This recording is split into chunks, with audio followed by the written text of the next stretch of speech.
Levi Boone had been drifting for 3 months when he saw the weathered help wanted sign nailed to the general store post in Cedar Falls. His last dollar had bought him a cup of coffee and a stale biscuit, and his horse needed grain more than he needed pride. The notice was simple: ranch hand needed, hard work, fair pay, Silverthorn Ranch, 20 miles north. He'd worked cattle before, mended fence, broken horses that didn't want breaking. What he hadn't expected was riding up to find a woman in worn leather chaps directing the unloading of hay bales with the authority of someone born to command. Camille Ashford stood with her boots planted wide, hat pulled low, barking orders to men twice her size who jumped to obey. When she offered him the job with a firm handshake and steady eyes, Levi figured he'd found himself a decent foreman who happened to wear skirts. But what happens when a drifting cowboy discovers the woman paying his wages owns more land than some entire counties? Before we jump back in, tell us where you're tuning in from. And if this story touches you, make sure you're subscribed, because tomorrow I've saved something extra special for you. The bunkhouse smelled of leather and honest sweat, a scent that reminded Levi of better times when he'd had purpose beyond his next meal. He set his worn saddlebags on the narrow cot Camille had pointed him toward, taking in the sparse but clean quarters. Through the single window, he could see the woman who'd hired him walking the fence line with the measured stride of someone inspecting their domain. "She's tougher than rawhide, that one," said a gravelly voice from the doorway. Levi turned to find a man in his 60s, silver-bearded and bow-legged, leaning against the frame. "Name's Charlie Bates. Been working this spread longer than you've been breathing, I'd wager." Levi Boone. He extended his hand, noting Charlie's firm grip and the calluses that spoke of decades in the saddle. "How long has Miss Ashford been running things?" Charlie's eyes narrowed slightly, a look that Levi had seen before, the careful assessment of a man deciding how much truth to share. "Long enough to know her business. You'd do well to remember that." The warning was gentle but clear. Levi nodded, understanding the unspoken loyalty that bound these men to their boss.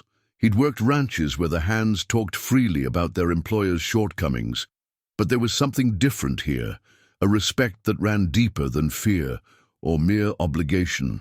As the sun climbed higher, Levi found himself assigned to Charlie's crew, tasked with checking the north pasture where reports of broken fence had come in. The work was familiar, riding the boundaries, spotting weak posts, noting where the wire had grown slack. But it was Camille's presence that made the day remarkable. She appeared at each work site, like a general inspecting troops. But her attention to detail went beyond simple oversight. She knew the name of every horse, the temperament of every bull, the exact count of cattle in each section. When she spoke to the men, it was with the easy familiarity of someone who'd earned her place through competence rather than inheritance. That section by Willow Creek needs reinforcing before the next storm, she told Charlie, pointing to a stretch of fence that looked solid enough to Levi's eye. "The ground gets soft there. Posts start to lean." Charlie nodded with the respect of experience, recognizing expertise. "I'll get Miguel and Santos on it tomorrow." "Good." Her gaze shifted to Levi, and he felt that same measuring look Charlie had given him. "How are you settling in, Boone?" "Fine, ma'am. Good to be working again." Something in his tone must have satisfied her, because she nodded once, sharply, before moving on to examine a gate that hadn't quite latched properly. Levi watched her check the mechanism with hands that knew their way around hardware, her movements efficient and sure. "She always been in ranching?" he asked Charlie quietly. "Born to it," came the careful reply. "Her daddy taught her everything he knew about this business." There was something in Charlie's tone that suggested more to the story, but Levi had learned when to push and when to let sleeping dogs lie. Instead, he focused on the work, finding a rhythm in the familiar tasks that had been his livelihood for more years than he cared to count. The Silverthorn Ranch was bigger than most operations he'd worked, with sections stretching beyond the visible horizon. The cattle were prime Angus stock, the horses well-trained and healthy, the equipment maintained to standards that spoke of serious investment. This wasn't some struggling outfit scraping by on hope and stubbornness.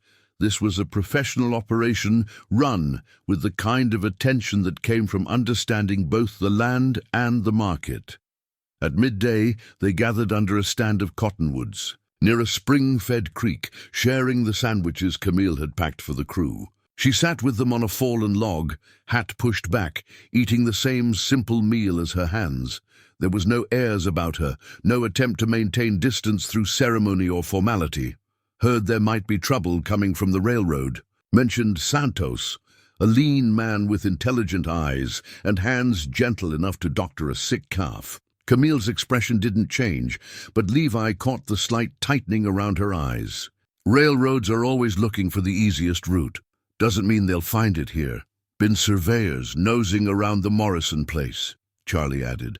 Old Ben's worried they'll try to claim eminent domain. Ben Morrison's got good lawyers, Camille said, but her tone suggested the matter warranted more consideration than her words implied. Land rights in Texas aren't something you give up without a fight. The conversation moved on to other topics: the weather, the quality of the grass in different sections, plans for the fall roundup, but Levi found himself studying Camille's face. There was something about the way she dismissed the railroad talk that didn't quite ring true, as if she were keeping her own counsel about matters that concerned her more than she was letting on. The afternoon brought them back to the main compound as shadows began to lengthen across the yard. Camille disappeared into the ranch house while the hands saw to the horses and equipment. The house itself was substantial but not ostentatious, a two-story structure of weathered wood and native stone that looked like it had grown from the land itself. "You did good work today," Charlie told him as they unsaddled their horses. "Keep it up. You'll fit in fine here." "Seems like a good outfit," Levi replied, meaning it. "Miss Ashford knows her business." "That she does." Charlie paused in his brushing, giving Levi another of those measuring looks. "Word of advice, though. There's men who've worked this ranch for years and still don't presume to know all there is to know about Camille Ashford. She keeps her own counsel, and she's got her reasons." The warning was clearer this time, and Levi nodded his understanding. Every boss had secrets, and most had good reasons for keeping them. His job was to do the work he was hired for, not to satisfy his curiosity about the woman who signed his pay. But as he settled into his bunk that evening, listening to the quiet conversations of men winding down from a day's honest labor, Levi found his thoughts returning to Camille Ashford. There had been moments during the day when he'd caught glimpses of something beneath the competent ranch boss, a careful intelligence that seemed to be working on problems bigger than broken fence and stray cattle. The lamp in the ranch house stayed lit long after the bunkhouse had gone dark, and from his window, Levi could see the silhouette of a figure bent over papers at a desk. Whatever concerns occupied Camille Ashford's evening hours, they were clearly more complex than the day-to-day operations of even a substantial ranch. He'd worked for plenty of bosses over the years, men and women who ran their operations with varying degrees of skill and integrity. But there was something different about Camille Ashford, something that suggested depths he was only beginning to glimpse. The way she moved through her world with quiet authority, the deference shown her by men who'd clearly earned their spurs. Through hard experience, the careful way everyone spoke about her, it all pointed to someone whose story ran deeper than what appeared on the surface. As sleep began to claim him, Levi reflected on the curious turn his fortunes had taken. 3 days ago, he'd been counting his last coins and wondering where his next meal would come from. Now he had honest work, a clean bed, and wages that would let him hold his head up again. It was more than he'd dared hope for when he'd seen that weathered sign in Cedar Falls, but even as gratitude settled over him like a warm blanket, questions lingered at the edges of his consciousness. Who was Camille Ashford, really? What kind of operation was he now part of, and why did he have the feeling that his simple job as a ranch hand might turn out to be considerably more complicated than advertised? The last thing he saw before sleep took him was that lamp still burning in the ranch house window, a beacon in the darkness that somehow seemed to promise both answers and more questions in the days ahead.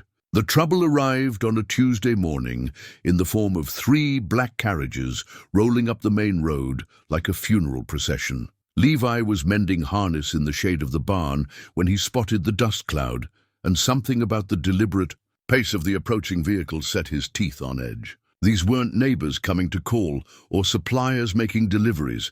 This had the look of business, and not the friendly kind. Camille emerged from the ranch house as the first carriage came to a stop in the yard, her movements controlled but alert.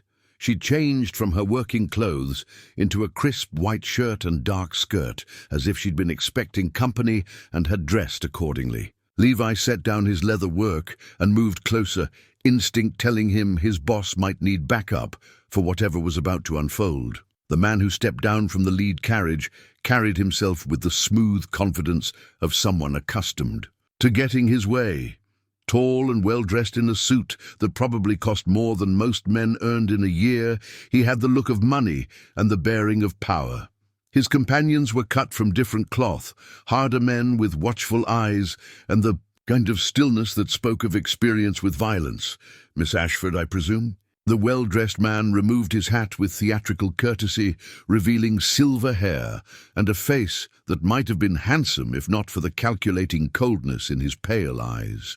Harrison Blackwood, representing the Transcontinental Railroad Company. I believe my office sent word of my visit, Mr. Blackwood. Camille's voice was level, giving nothing away. I received your letter. As I indicated in my response, Silverthorn Ranch is not for sale. Blackwood's smile was the kind that never reached the eyes. Perhaps we might discuss the matter privately. I believe you'll find our offer quite generous. There's nothing to discuss. My position is clear.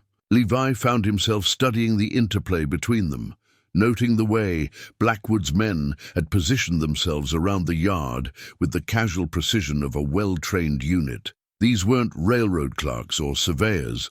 They were enforcers, and their presence here was no accident.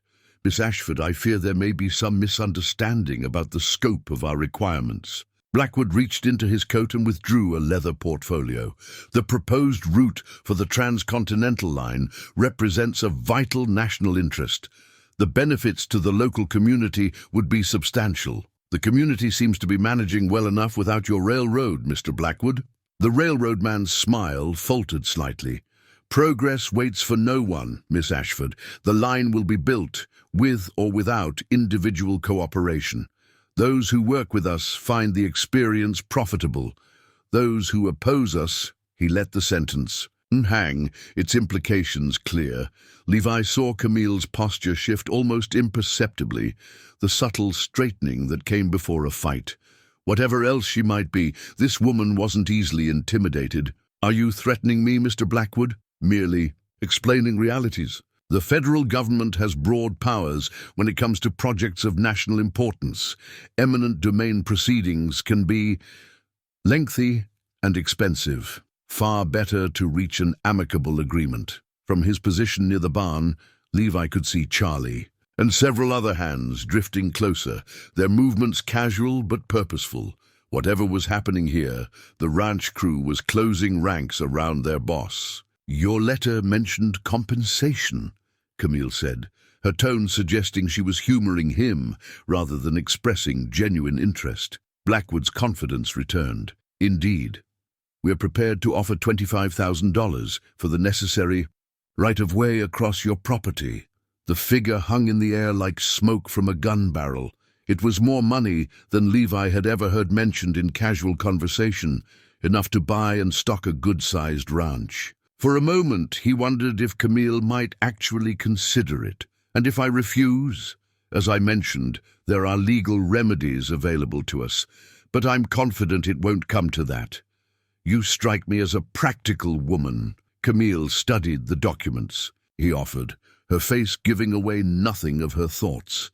When she looked up, her expression was polite but final. "Mr. Blackwood, I appreciate you coming all this way, but my answer remains the same. Silverthorn Ranch is not for sale, not for 25,000 or any other amount." The change in Blackwood's demeanor was subtle but unmistakable. The courteous mask slipped just enough to reveal something harder underneath. "I see. Perhaps you'd benefit from time to reconsider. These matters often seem different after proper reflection. My position won't change. We shall see." Blackwood replaced his hat and signaled to his men. "I'll be in the area for several days, conducting other business. Should you wish to discuss this further, I'm staying at the Cattleman's Hotel in Cedar Falls." As the carriages prepared to leave, one of Blackwood's men approached Camille with a rolled document. "Survey notice, ma'am. We'll be conducting preliminary assessments of the proposed route over the next few days." Camille accepted the paper without comment, but Levi saw her jaw tighten. After the carriages had disappeared down the road, she stood in the yard for a long moment, staring at the document in her hands. "Trouble?" Charlie asked, moving to her side. "The kind that doesn't take no for an answer." She looked up at the gathered hands, and Levi was struck by the steel in her voice. "Mr. Blackwood seems to believe that persistence and pressure will change my mind. He's mistaken. What do you need from us, boss?" This from Santos, who'd appeared with several other hands. "Keep your eyes open. If anyone sees surveyors on our land without permission, I want to know immediately.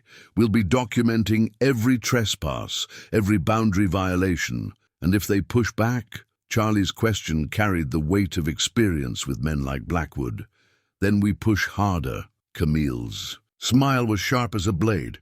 "Mr. Blackwood may have the backing of a railroad company, but this is still Texas, and property rights still mean something here." As the hands dispersed to their duties, Levi found himself alone with Camille in the yard. She was studying the survey notice with an intensity that suggested she was reading more into it than the simple legal language it contained. "You know this Blackwood?" he asked. "I know his type, men who mistake money for power and power for right." She folded the document with deliberate care. "They come in expecting to intimidate a simple ranch woman, thinking they can bully their way to what they want. Seems like they picked the wrong woman to bully." Camille looked at him sharply, as if surprised by his comment. "You think I can handle them?" "I think you've been handling men like that longer than I've been riding for." "Wages." Something in her expression softened slightly. "Thank you for that, Boone. Not everyone would see it that way. Then not everyone's been paying attention." She studied his face for a moment, and Levi had the sense of being evaluated according to criteria he didn't fully understand. Whatever she saw seemed to satisfy her. "I may need to make some trips to town over the next few days, legal consultations, that sort of thing. Can I count on you to keep an eye on things here?" "Of course." "Good." She turned toward the house, then paused. "Boone, be careful around Blackwood's people. They're not railroad employees. They're hired muscle dressed up in company clothes. If they approach you, don't engage. Just come find me." The warning sent a chill down Levi's spine. He dealt with his share of hard men over the years, but there had been something about Blackwood's companions that suggested a level of professionalism that went beyond simple intimidation. "You expecting them to try something?" "I'm expecting them to do whatever Blackwood thinks will get him what he wants, and right now what he wants is my land." As she disappeared into the house, Levi found himself staring at the road where the carriages had vanished. The morning had started like any other, with routine work and the comfortable rhythms of ranch life. Now the air seemed charged with tension, as if a storm were building just beyond the horizon. He'd worked for bosses who'd faced financial troubles, drought, disease, and market collapse. But this felt different, more personal, and potentially more dangerous. Blackwood hadn't come here just to buy land, he'd come to take it, and Camille's refusal had clearly been anticipated rather than simply disappointed. The implications were troubling. If Blackwood had expected resistance, then he'd also prepared for it. The men he'd brought weren't negotiators, They were enforcers, and their presence suggested this conflict was far from over. As Levi returned to his harness work, he found his attention divided between the familiar task and the question of what he'd gotten himself into. 3 days ago, his biggest concern had been finding his next meal. Now he was apparently part of a range war between a railroad company and a woman who commanded more loyalty and respect than any simple ranch foreman had a right to expect. The more he thought about it, the more convinced he became that there was far more to Camille Ashford's story than met the eye. The deference shown her by experienced hands, the quality of her operation, the way she'd handled Blackwood with the confidence of someone accustomed to dealing with powerful men. It all suggested depths he was only beginning to glimpse. Whatever secrets she was keeping, Levi realized, they were about to be tested in ways that might prove dangerous for everyone involved. The morning after Blackwood's visit dawned grey and restless, with clouds building in the west that promised rain before evening. Levi found Camille already up and moving when he emerged from the bunkhouse, her silhouette visible against the pre-dawn sky as she walked the perimeter of the main compound. There was something different about her movements, a measured alertness that reminded him of a cat sensing danger in the shadows. "Early start today," he said, approaching with 2 cups of coffee he'd brought from the kitchen. She accepted the cup gratefully, and he noticed the faint lines of fatigue around her eyes. Couldn't sleep, kept thinking about what Blackwood said, and more importantly, what he didn't say, such as, he knew too much about this place, about the layout, the operation, even some of our routines. She sipped her coffee, staring out at the horizon where the first hint of sunrise was beginning to show. That doesn't happen overnight. Someone's been watching us, gathering information. The thought sent an uncomfortable chill through Levi. You think he's had people spying on the ranch? I think Harrison Blackwood doesn't make moves without knowing exactly what he's dealing with. The question is how long they've been watching and what else they've learned. As if summoned by their conversation, Charlie appeared from the direction of the horse pasture, his expression grim. "Boss, you're going to want to see this." They followed him to the north fence line, where a section of wire had been cut clean through during the night. The cuts were precise, deliberate, not the random damage of animals or weather, but the purposeful work of someone with wire cutters and an agenda. "It could be coincidence," Charlie offered, but his tone suggested he didn't believe it any more than they did. "Could be a lot of things," Camille replied, kneeling to examine the cut ends of the wire. "But I don't much believe in coincidences anymore." They spent the morning riding the boundaries, checking for other signs of tampering. They found 2 more cut fences and evidence that someone had been watching the ranch from a rise about a mile north of the main buildings. The ground was too hard to hold clear tracks, but the flattened grass and a handful of cigarette butts told the story clearly enough. "Professional work," Levi observed, studying the spy's nest. "Whoever was here knew how to stay hidden and had patience enough to do it right." Camille's expression was thoughtful. "The question is whether this is intimidation or intelligence. Gathering, maybe both." As they repaired the damaged fences, Levi found himself working alongside Camille in a way that felt natural despite the circumstances. She was handy with tools and quick to anticipate what needed doing next, her movements efficient and sure. There was something companionable about the shared work, a rhythm that developed between them as they spliced wire and reset posts. "You've done this before," she observed, watching him twist a wire splice with practiced ease. "More times than I care to count. Seems like half the jobs I've worked involve fixing what someone else had torn down. Is that how you see this? Someone tearing down what we've built?" Levi paused in his work, considering the question. "I see someone trying to take something that doesn't belong to them. Whether it's through law or intimidation doesn't change the basic fact of it." Something in his tone seemed to satisfy her, because she nodded and returned to her own work. They finished the repairs in comfortable silence, But Levi was conscious of the way she moved, the competence in her hands, the careful intelligence behind her grey eyes. There was more to Camille Ashford than her role as ranch boss.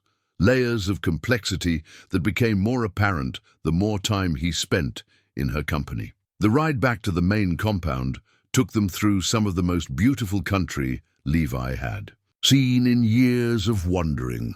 Rolling hills covered in good grass, scattered groves of oak and mesquite, and a creek that ran clear and steady even in the dry season. It was the kind of land a man could build a life on, the kind that was worth fighting for. "How long has your family owned this place?" he asked, as they paused to water their horses at the creek. "Longer than I've been alive," she said, "but something" in her tone suggested the simple answer concealed more complicated truths. "My father built most of what you see, but there's been Ashford land in this county for 3 generations. That's a lot of history to just hand over to a railroad." She looked at him sharply, as if surprised by his understanding. "It is. More than Blackwood realizes, I think." "What do you mean?" For a moment she seemed on the verge of saying more, but then her expression closed off slightly. "Just that there's more at stake here than one ranch, no matter how successful it might be." The evasion was gentle but clear, and Levi respected the boundary she was drawing. Everyone had secrets, and most had good reasons for keeping them. His job was to support her decisions, not to pry into matters she chose to keep private. They were nearly back to the compound when they encountered the surveyors, 3 men with instruments and measuring chains, working their way across the southern pasture as if they owned the place. Camille's reaction was immediate and controlled, her posture straightening as she urged her horse into a faster gait. "Gentlemen," she called as they approached, "I believe you're trespassing on private property." The lead surveyor, a thin man, with ink-stained fingers and the pale complexion of someone who spent most of his time indoors, looked up from his transit with an expression of polite confusion. "Ma'am, we're operating under proper authority. Transcontinental Railroad Survey, authorized by federal statute." "Authorized by federal statute to survey public lands, perhaps. This is private property, and you have no permission to be here. I'm afraid there's been some misunderstanding." The surveyor reached into his coat and produced a folded document. "We have proper documentation." Camille accepted the paper and read it carefully, her expression growing darker with each line. When she looked up, her voice was deadly quiet. "This authorization is for a preliminary survey of potentially affected properties along the proposed transcontinental route. It does not grant permission to trespass on private land without the owner's consent." "Ma'am, we're simply conducting a routine assessment. You're trespassing. Leave, now." The authority in her voice was unmistakable, but the surveyor seemed inclined to argue. "I'm afraid we have our orders, and I have mine." Camille's hand moved to rest on the butt of the revolver she wore at her hip, a gesture that was casual but unmistakable. "This is posted private property, and you are not welcome here." Levi found himself moving his horse slightly to Camille's left, positioning himself to support whatever action she might take. The surveyors were clearly civilians, not fighters, but there was something about the situation that set his nerves on edge. "There's no call for threats, ma'am," the lead surveyor said, but he was already packing up his equipment. "We're just doing our jobs." "Then do them somewhere else." As the surveyors loaded their gear and departed, Levi found himself studying Camille's profile. There had been something in her voice during the confrontation, an authority that went beyond simple property ownership. She had spoken like someone accustomed to being obeyed, someone whose word carried weight beyond the immediate circumstances. "That went better than I expected," he said as they watched the surveyors disappear toward the road. "They'll be back," she replied, "probably with a sheriff's deputy and a more detailed court order.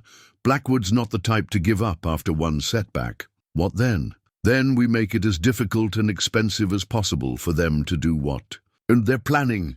She turned her horse toward home, but her expression remained troubled. "The law gives them certain rights, but it also protects ours. The question is, which side has better lawyers? The comment struck Levi as odd, not because of what she said, but because of how she said it. Most ranch owners in her position would be worried about legal costs, about finding competent representation, about whether they could afford to fight a company with the resources of a major railroad.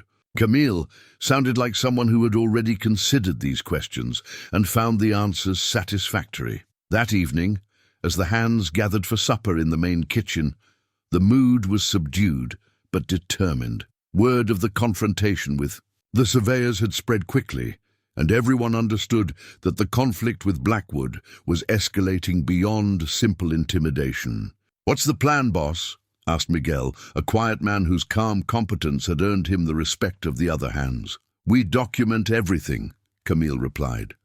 "Every trespass, every attempt at intimidation, every violation of our property rights. We make sure they can't claim ignorance of the law or good faith mistakes, and if they push harder, then we push back. This is our land, our home, our livelihood. Nobody takes that away without a fight." The simple words carried a weight that settled over the room like a promise. Looking around the table at the faces of the men who worked for Camille Ashford, Levi saw the same determination he heard in her voice. These weren't just employees. They were invested in something larger than their individual wages, bound together by loyalty and shared purpose. Later, as the evening wound down and the hands drifted off to their quarters, Levi found himself alone, with Camille on the front porch of the ranch house. The threatened rain had arrived, falling in a steady patter that drummed against the roof and turned the yard into a collection of puddles that reflected the lamplight from the windows. "Thank you for backing me up today," she said, her voice quiet in the darkness. "With the surveyors, I mean. Seemed like the right thing to do. Not everyone would see it that way. Some men might figure it's not their fight, not their problem." Levi considered that. "Maybe, but I've never been much good at walking away from something that needed doing." She was quiet for a moment, and when she spoke again, her voice carried a note of something that might have been vulnerability. "I need you to understand something, Boone. This situation with Blackwood, it's going to get worse before it gets better. There may come a time when working here becomes dangerous, when staying means more risk than a simple ranch hand should have to take on. Are you firing me? I'm giving you an out. No judgment, no hard feelings, just the chance to walk away while... Walking away is still easy." Levi rocked back in his chair, studying her profile in the dim light. "And if I don't take it, then you're part of whatever comes next. All of it." The weight of the choice settled over him like a blanket. He could leave, take his wages, saddle his horse, and be gone before morning. Find another ranch, another job, another life that didn't involve railroad tycoons and property disputes, and whatever other complications were clearly building around Camille Ashford. Instead, he found himself thinking about the way she'd faced down Blackwood, the loyalty she inspired in her hands, the quiet competence with which she ran her operation. There was something here worth protecting, something that went beyond simple employment. "I reckon I'll stay," he said finally. "See how this plays out." Her smile was visible even in the darkness. "I was hoping you'd say that." "Just one question." "What's that?"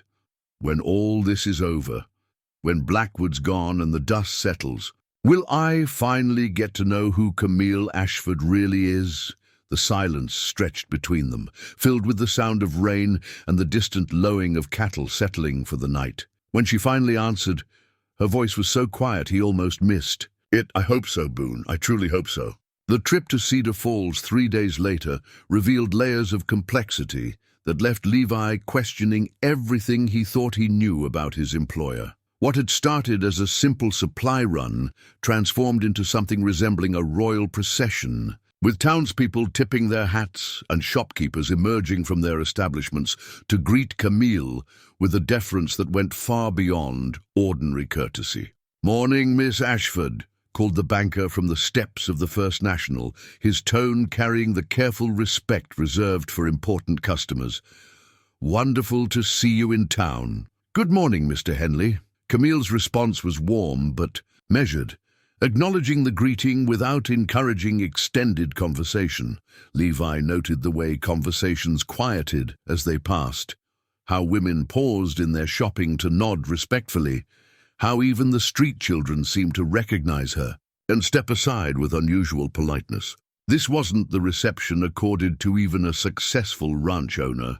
This was something closer to what he'd expect for local nobility. At the general store, the proprietor personally attended to their order, bustling about with an efficiency that suggested Camille's business was particularly valued. While she discussed specifics with the storekeeper, Levi found himself studying the interactions, trying to piece together the puzzle of her true position in the community. "That everything you need, Miss Ashford?" the storekeeper asked, tallying. "Their substantial order. For now, yes. Please have it delivered to the usual account." "Of course, ma'am. Always a pleasure." As they prepared to leave, Levi noticed the careful way the man recorded the transaction, not in the standard ledger, but in a separate, leather-bound book that he returned to a locked drawer beneath the counter. The gesture was subtle, but it spoke to special arrangements that ordinary customers didn't enjoy. Their next stop was the bank, where Camille's entrance prompted the immediate attention of not just clerks, but the manager himself. Levi waited outside, ostensibly watching their horses, but actually observing the deference shown to his employer by one of the most powerful men in town. Through the window, he could see Camille in animated discussion with the banker. Documents spread across a polished desk.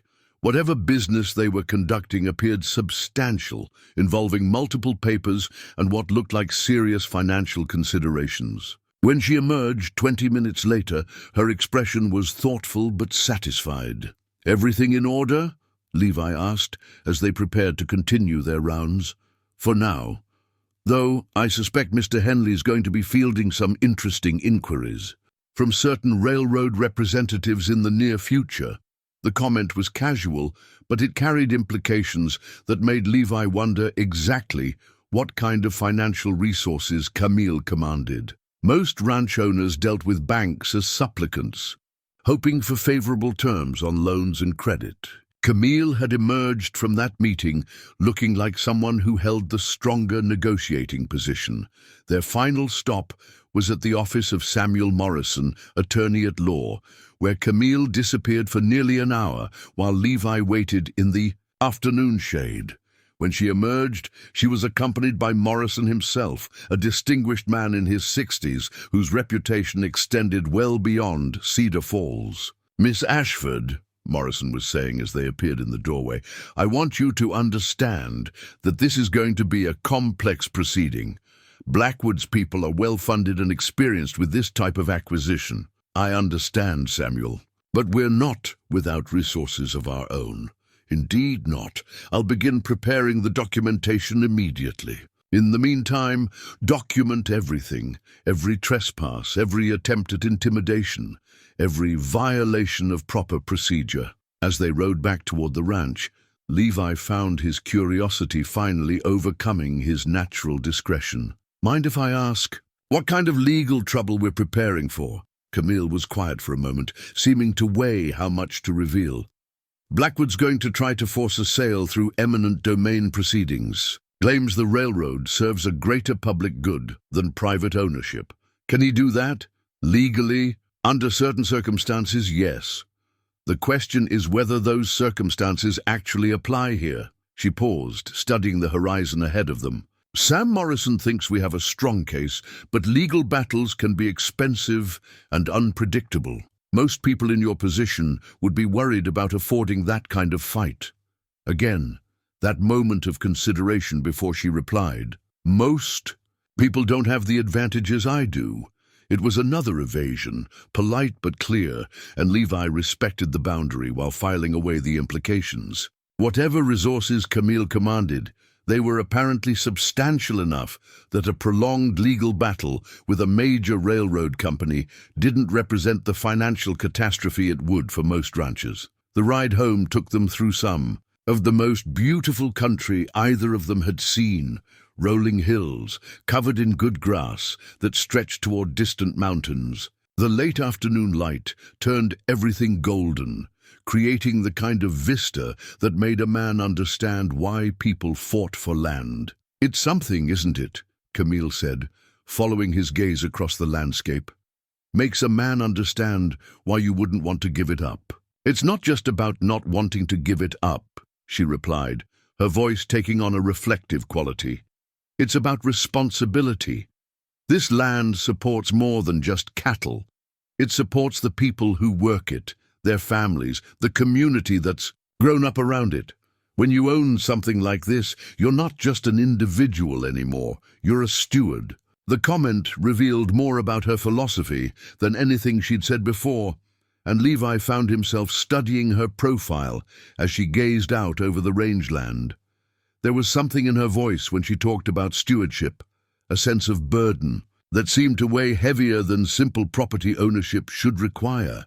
"Sounds like something your father taught you." Among other things, a shadow crossed her expression. "He used to say that land ownership wasn't a privilege, it was a responsibility, that every decision you made affected not just yourself, but everyone who depended on you." Sounds like a wise man. He was, though I sometimes wonder if he fully understood what he was preparing me for. They were approaching the ranch compound when they spotted the riders, 3 men on horseback, moving with the purposeful pace of people conducting business rather than casual travel.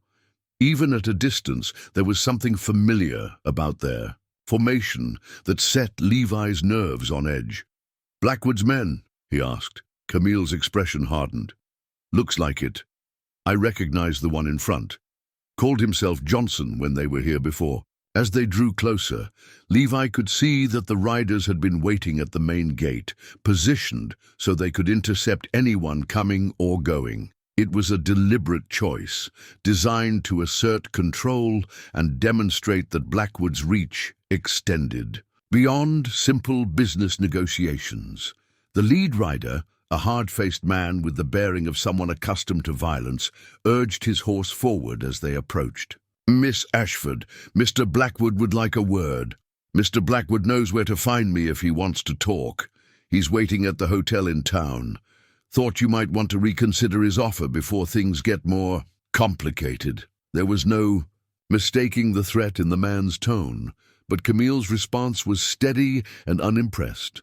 "My position hasn't changed, Mr. Johnson. Silverthorn Ranch is not for sale." "That's unfortunate. Mr. Blackwood was hoping you'd be more reasonable." "I'm being perfectly reasonable. I'm also being perfectly clear. This is private property, and you're not welcome here." Johnson's smile was unpleasant. "Lot of things can happen on isolated ranches, Miss Ashford. Accidents, equipment failures, problems with livestock. Shame if any of that kind of trouble found its way here." Levi felt his hand drift toward his pistol, but Camille's voice cut through the tension like a blade. "Are you threatening me, Mr. Johnson?" "Just pointing out realities, ma'am. World's full of unexpected troubles for folks who don't know how to be flexible. The world's also full of unexpected troubles for men who mistake threats for negotiation." Camille's voice was arctic. "I suggest you deliver that message to Mr. Blackwood, along with my continued refusal of his offer." For a moment, the two groups faced each other in tense silence, the weight of unspoken violence hanging heavy in the afternoon air. Then Johnson touched his hat in a mockery of courtesy and wheeled his horse around. "Good day, Miss Ashford. I'm sure we'll be seeing each other again soon." As Blackwood's men rode away, Levi found himself studying Camille's face.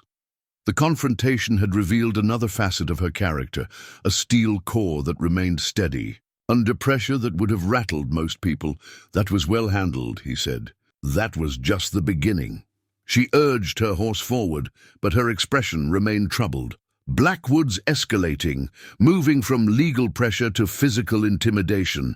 Next step will probably be more direct action, such as sabotage, maybe violence against the hands. He's testing our resolve, seeing how far he can push before we break. "And if we don't break," Camille's smile was sharp, "then he learns that some people push back harder than expected." That evening, as the hands gathered for supper, the mood was noticeably more subdued than usual. Word of the confrontation at the gate had spread quickly, and everyone understood that the conflict with Blackwood was entering a more dangerous phase. "What's the plan, boss?" Charlie asked during the meal. "We stick together, watch each other's backs, and document everything they do," Camille replied. "But we also make it clear that intimidation won't work. And if they try something more direct, then we respond appropriately." Her voice carried a finality that discouraged further questions. Later, as Levi was settling into his bunk, Charlie approached with the careful manner of someone delivering uncomfortable news. "Boone, you ought to know. There's been talk in town. About you." "What kind of talk?" "The kind that suggests Blackwood's people have been asking questions. About your background, your history, why you're working here." Levi felt a chill that had nothing to do with the evening air. "Any particular reason they'd be interested in a drifting cowhand?" "Maybe they're trying to find leverage, ways to pressure the boss through her people." Charlie's expression was grim. "Or maybe they're looking for weak spots, someone they can turn or use against her." The implications were sobering. Levi had worked plenty of jobs where his past was his own business, but now it seemed his personal history might become a weapon in someone else's fight. "You think I should be worried?" "I think you should be careful. Men like Johnson don't just make threats, they follow through on them. And if they think you're important to Miss Ashford..." Charlie didn't need to finish the sentence. The threat was clear enough. As Levi lay in his bunk that night, listening to the quiet sounds of the ranch settling into sleep, he found himself thinking about the choice he'd made to stay. What had seemed like simple loyalty to a good boss was revealing itself as something far more complex and potentially dangerous. But even as the risks became clearer, he found his resolve strengthening rather than weakening. There was something about Camille Ashford, her quiet strength, her unwavering principles, the loyalty she inspired in her people, that made the danger seem worthwhile. Whatever secret she was keeping, whatever resources she commanded, whatever responsibilities weighed on her shoulders, she was fighting for something that mattered. And if fighting meant standing against men like Blackwood and Johnson, then it was a fight worth having. The only question now was how far Blackwood was willing to go to get what he wanted, and whether the people standing with Camille Ashford were prepared for the answer. The evening Camille showed him her father's study changed everything between them.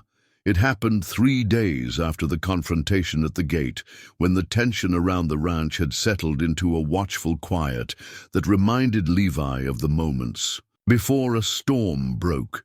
She'd invited him to the ranch house after supper, ostensibly to discuss security arrangements, but when she led him into the oak-paneled room behind the main parlor, he realized he was being offered something far more significant than a planning session. "This was my father's retreat," she said, lighting the oil lamp on the massive desk that dominated the room, "where he conducted the real business of our holdings."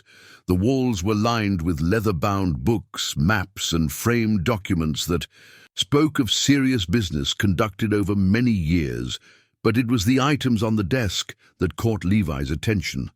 A pair of ornate silver spurs, obviously antique and clearly treasured, resting on a velvet cloth beside a collection of papers and correspondence. "Those were his father's spurs," Camille said, following his gaze. "Brought from Spain in 1847 when the family first came to Texas. They represent something more than just riding equipment. They're a symbol of legacy, of responsibility passed down through generations." Levi approached the desk carefully, sensing he was being admitted to something sacred. The spurs were beautiful work, engraved with patterns that spoke of old-world craftsmanship and new-world purpose. But it was their placement, positioned where the room's occupant would see them constantly, that spoke to their true significance. He used to tell me that those spurs reminded him every day that he wasn't just managing property, he was stewarding. A trust, Camille continued, that every decision he made affected not just his own interests, but the interests of everyone who depended on the land. Sounds like he took that responsibility seriously enough to build something that could last beyond his own lifetime. She moved to one of the map cases and withdrew a large document, spreading it across the desk beside the spurs. "This is what he left me, Boone. This is what Blackwood is really after." The map revealed the true scope of the Ashford holdings, and Levi felt his breath catch as he studied the carefully marked boundaries. What he'd assumed was a substantial ranch was actually a network of properties that stretched across 3 counties, encompassing not just grazing land, but timber holdings, mineral rights, and what appeared to be significant water resources. "Sweet Jesus," he breathed. "This isn't just a ranch, this is an empire. My father spent 40 years assembling these holdings, piece by piece, always thinking about the long term. He understood that land was more than just property. It was power, security, and responsibility all wrapped together." Levi studied the map more carefully, beginning to understand the strategic implications of what he was seeing. The Ashford holdings controlled major water sources, commanded key transportation routes, and encompassed some of the finest grazing and agricultural land in the region. In the wrong hands, this consolidation of resources could reshape the entire economic landscape of Central Texas. Blackwood knows about all this. Blackwood knows enough to understand that controlling these holdings would give him leverage over far more than just railroad routes. Water rights alone would allow him to dictate terms to dozens of smaller ranchers and farmers. The implications were staggering. What had seemed like a simple property dispute was actually a struggle for regional dominance, with consequences that would affect thousands of people. "Why show me this?" Levi asked. Camille was quiet for a moment, her fingers tracing the boundaries marked on the map. "Because you have a right to know what you're really fighting for. Because I need someone I can trust to understand the full scope of what's at stake. And you trust me? You've had multiple opportunities to take advantage of information, to side with Blackwood for profit, to simply walk away when things got dangerous." She looked up from the map, her grey eyes serious. "Instead, you've stood by me without knowing the full truth. That says something about your character." The weight of her trust settled over him like a mantle. "What about the others? Charlie, Santos, the rest of the hands? They know enough to understand their loyalty is important, but the full picture, that's something I've shared with very few people over the years. Why the secrecy?" Camille moved to the window, gazing out into the darkness where the ranch compound lay quiet under the stars. "Because knowledge like this makes you a target. Because there are people who would kill for the kind of power these holdings represent. Because my father taught me that the greatest strength sometimes comes from being underestimated." The conversation was interrupted by a soft knock at the study door. Charlie's voice came through the heavy wood, carefully controlled but urgent. "Boss? Sorry to interrupt, but we've got a situation out here." Camille exchanged a quick glance with Levi before moving to open the door. Charlie stood in the hallway, hat in hand, his expression grim. "What is it?" Riders approaching from the south road. 3 men, moving careful-like. Santos spotted them about 10 minutes ago. Blackwood's people? Can't tell for sure in this light, but the timing seems awfully convenient. Camille's expression hardened. How long until they reach the compound? 5 minutes, maybe less. She turned to Levi, and he saw the transformation from vulnerable woman sharing family secrets to ranch boss preparing for confrontation. "Can you handle a rifle?" "Well enough." "Good. Charlie, get the men positioned but keep them out of sight. I want to see what these visitors want before we show our hand." As Charlie disappeared to organize the hands, Camille moved to a gun cabinet and withdrew a lever-action Winchester, checking the action with practiced efficiency. "There's ammunition in the desk drawer if we need it. You think they're planning something tonight? I think they're testing our readiness, seeing how we respond to pressure." She moved back to the window, watching the darkness beyond the compound. "Or they're creating a distraction while someone else does something we're not expecting." The thought sent a chill through Levi. "Such as? Sabotage, theft, maybe an attempt to plant evidence that would give them legal justification for more aggressive action."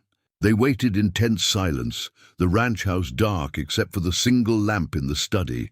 Through the window, they could see the faint movement of shadows as the hands took positions around the compound, invisible to casual observation but ready to respond if the situation turned violent.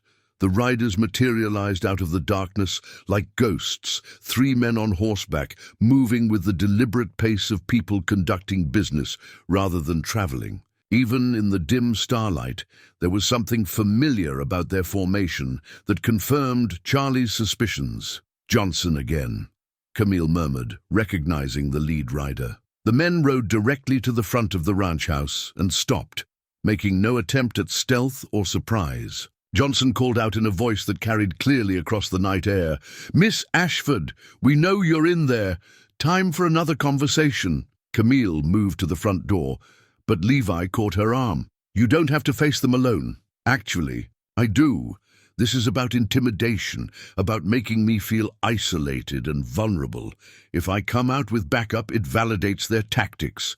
And if it's a trap, then you and the boys make sure they regret it." She stepped onto the front porch with the confidence of someone who owned everything in sight, the rifle held casually but ready. "It's rather late for social calls, Mr. Johnson. Business doesn't keep regular hours, Miss Ashford. Mr. Blackwood has a new proposal he thought you might want to consider." "At this hour?" "Sometimes the best deals are made when people have time to think without distractions." Johnson dismounted and approached the porch, his companions remaining mounted but alert. In the darkness, their positioning suggested preparation for rapid departure if necessary. "Mr. Blackwood's prepared to double his previous offer," Johnson continued. $50,000 for the right-of-way, plus compensation for any inconvenience. The figure hung in the night air like a challenge. $50,000 was more money than most people saw in a lifetime, enough to buy and stock multiple ranches or live comfortably without working for years. "And if I refuse again?" Then Mr. Blackwood moves to the next phase of his acquisition strategy. "Legal proceedings can be expensive and unpredictable, Miss Ashford. Sometimes they uncover information that property owners would prefer to keep private." The threat was veiled but unmistakable. Blackwood was prepared to use whatever leverage he could find, legal or otherwise, to force the sale. "Are you threatening to fabricate evidence, Mr. Johnson?" "I'm suggesting that thorough legal discovery sometimes reveals irregularities in property transfers, tax assessments, business dealings. Things that might require expensive resolution even if they're ultimately found to be legitimate." From his position inside the study, Levi felt his jaw clench. The man was essentially threatening to bury Camille in legal expenses and investigations, using the court system as a weapon of harassment. "I see." Camille's voice remained steady, giving nothing. "Way. And if I were to accept this generous offer?" "Then Mr. Blackwood's lawyers handle all the paperwork, the survey crews finish their work without interference, and everyone goes their separate ways as friends." "How convenient." "Unfortunately, Mr. Johnson, my answer remains the same. Silverthorn Ranch is not for sale at any price." Johnson's smile was visible even in the darkness. "That's unfortunate, Miss Ashford. Mr. Blackwood was hoping you'd see reason." "I see reason perfectly clearly. I also see my property boundaries and my legal rights." "Rights can be complicated things, ma'am. Sometimes they get tangled up in legal proceedings that take years to resolve. A lot can happen to a ranch in that time. Equipment failures, labor disputes, problems with suppliers. Amazing how many troubles can find an isolated operation." The masks were finally coming off. Johnson was no longer pretending this was a simple business negotiation. He was making direct threats of sabotage and economic warfare. "Are you finished, Mr. Johnson?" "For tonight. But this conversation isn't over, Miss Ashford. Mr. Blackwood's a patient man, but his patience isn't unlimited." As the riders disappeared back into the darkness, Levi emerged from the house to find Camille still standing on the porch, her rifle held ready until the hoofbeats faded completely. "They're escalating," she said without turning around. "Sounds like they're preparing for war. They are. The question is whether we're ready for what comes next. Charlie materialized from the shadows with several other hands, their weapons visible now that the immediate confrontation was over. They try. "Anything else tonight?" he asked. "I doubt it. That was about intimidation, not action." Camille finally relaxed her grip on the rifle. "But double the watch rotation anyway, and make sure the horses are secured. If they're planning sabotage, that's where they'll start." As the hands dispersed to their new positions, Camille and Levi returned to the study. The map was still spread across the desk, the silver spurs gleaming in the lamplight, but the atmosphere in the room had changed. What had been a moment of trust and revelation had become a war council. $50,000, Levi said. "That's serious money. It's also less than a tenth of what these holdings are actually worth." Camille rolled up the map with careful precision. "Blackwood knows the real value. He's just hoping I don't. But you do. I've known since I was 16, and my father started teaching me about the business." She returned the map to its case, her movements precise and controlled. "The question now is whether I'm prepared to fight for it with everything I have. And are you?" Camille looked at him across the desk, her expression resolute. "My father spent his life building something worth preserving. I won't be the generation that lets it slip away because I was too frightened or too weak to fight." The determination in her voice was absolute, but Levi caught something else underneath, a loneliness that came from carrying such responsibility largely alone. "You don't have to fight it alone," he said quietly. "Don't I? Look at what happened tonight. Johnson's threats weren't just about property. They were about what they're willing to do to anyone who stands with me. Then they don't know much about the kind of people who work for Camille Ashford." Something in his tone made her look up sharply, and for a moment the mask of authority slipped to reveal the woman underneath, vulnerable, determined, and perhaps more grateful for loyalty than she cared to admit. "Thank you for that, Boone. For all of it. Thank me when this is over and we're still standing." Her smile was small but genuine. "I intend to." The portfolio of land deeds lay spread across Camille's desk like a hand of cards that could win or lose everything. 3 days had passed since Johnson's midnight visit, 3 days of mounting pressure that culminated in Camille's decision to show Levi the full scope of what they were really fighting for. The leather folder contained 43 individual property deeds, mineral rights certificates, and water usage permits that painted a picture of holdings so vast they defied easy comprehension. "This is everything," she said, her voice carrying the weight of revelation. "Every piece of land, every water right, every mineral claim my father acquired over 4 decades of careful planning." Levi studied the documents with growing amazement. Properties in 6 counties, water rights to 3 major rivers, mineral claims that included not just the obvious oil and gas prospects, but also substantial limestone quarries, and what appeared to be significant deposits of rare earth minerals. How much is it all worth? Conservatively, $2 million. But that's just the current value. My father believed we were sitting on resources that could be worth 10 times that within the next decade. The figure was staggering. $2 million represented more wealth than most people could comprehend, the kind of money that could reshape entire regions and influence state politics. And Blackwood knows about all this? Not the full extent, but enough to understand that what he's after goes far beyond a simple railroad right-of-way. Camille picked up one of the mineral rights certificates, her expression troubled.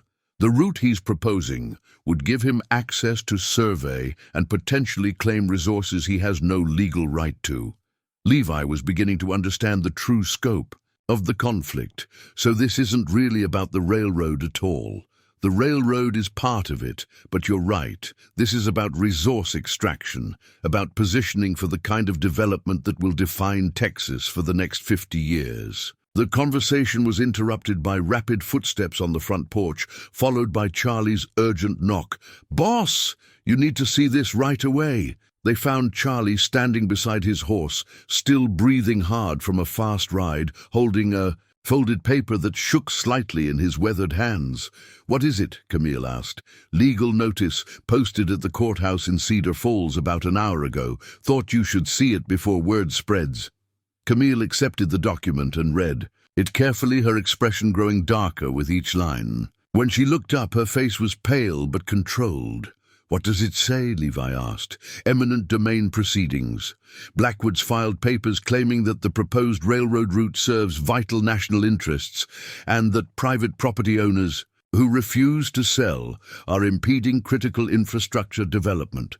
The implications hit like a physical blow. Can he do that? Legally, yes, if he can prove his case. The question is whether a federal judge will agree that this particular railroad route is essential enough to override property rights." Charlie spat into the dust.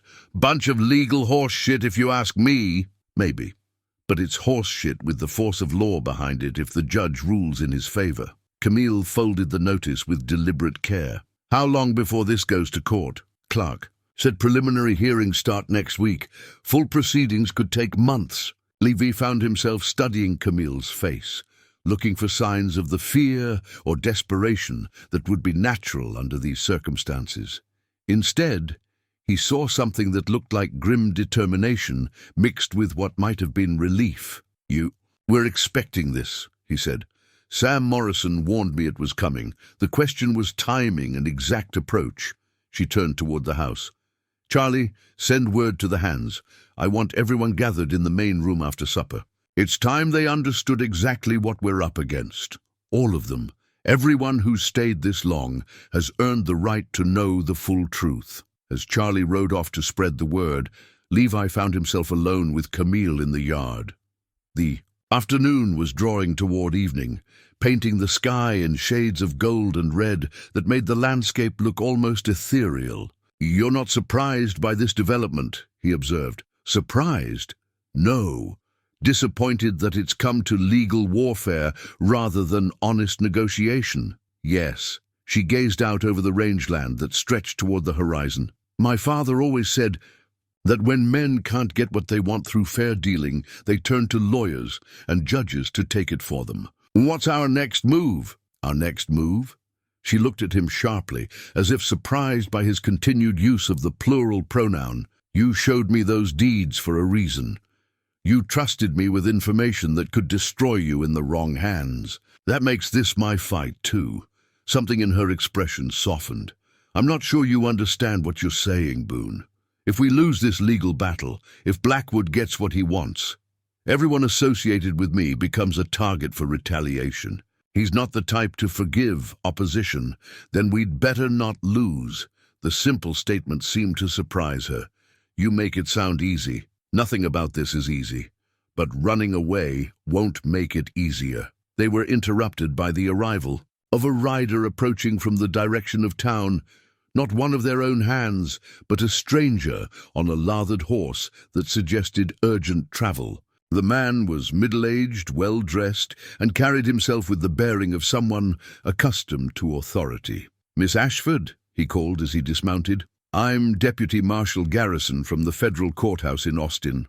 I have papers for you." Camille accepted the documents with the calm of someone who had been expecting them. "More legal proceedings?" "Asset freeze order, ma'am. Federal judge has ruled that pending the outcome of the eminent domain case, certain of your holdings need to be secured against potential transfer or encumbrance." The words hit like a slap. "Asset freeze?" "Nothing too restrictive, ma'am.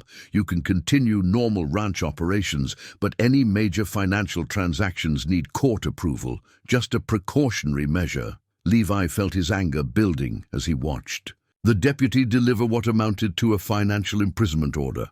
On whose request? Transcontinental Railroad petitioned the court, claiming risk of asset concealment or transfer to avoid fair compensation. The strategy was becoming clear. Blackwood wasn't just trying to force a sale. He was systematically removing Camille's ability to fight by tying up her resources in legal proceedings. "How long does this order remain in effect?" Camille asked. "Until the eminent domain case is resolved, ma'am. Could be weeks, could be months."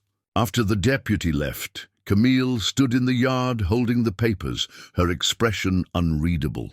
When she finally spoke, her voice was quiet but steady. "He's good. I'll give him that." "Who's good?" "Blackwood. This isn't just legal pressure, it's economic warfare. By freezing my assets, he limits my ability to fund an extended legal battle while his own resources remain unlimited." The implications were sobering. Can you still afford to fight? For now. But if this drags on for months... She didn't finish the sentence, but the concern was clear. That evening's gathering in the ranch house main room had the solemnity of a war council. All 12 hands were present, along with Charlie and Santos, representing the senior leadership. Camille had arranged chairs in a rough circle, creating an atmosphere of equality rather than hierarchy. "You all know we're facing legal challenges from the railroad," she began without preamble. "What you don't know is the full scope of what's at stake." She spent the next 20 minutes explaining the true extent of the Ashford holdings, the value of the resources Blackwood was after, and the likely consequences if he succeeded in his legal maneuvering. The room grew progressively quieter as the magnitude of the situation became clear. "Questions?" she asked when she finished. Miguel spoke first. "What does this mean for our jobs, boss?" "If Blackwood wins, there probably won't be jobs. He's not interested in running a ranch. He wants the resources underneath it. And if we fight and lose, then we lose together. But at least we lose fighting for something worth preserving." Santos raised his hand. "What do you need from us?" "Loyalty, patience, and the understanding that things are going to get harder before they get better." Charlie cleared his throat. "Speaking for the boys, boss, we didn't sign on to work for a quitter. We knew you were worth fighting for before tonight. Now we know what we're fighting for is bigger than just one ranch." The murmur of agreement that ran through the room was like a physical force. These men had chosen their side, and their commitment was absolute. But as the gathering broke up and the hands returned to their quarters, Levi found himself alone with Camille on the front porch, watching the stars emerge in the darkening sky. "That was well done," he said. "Was it? I just told a dozen men that their livelihoods depend on my ability to outfight a railroad company in federal court."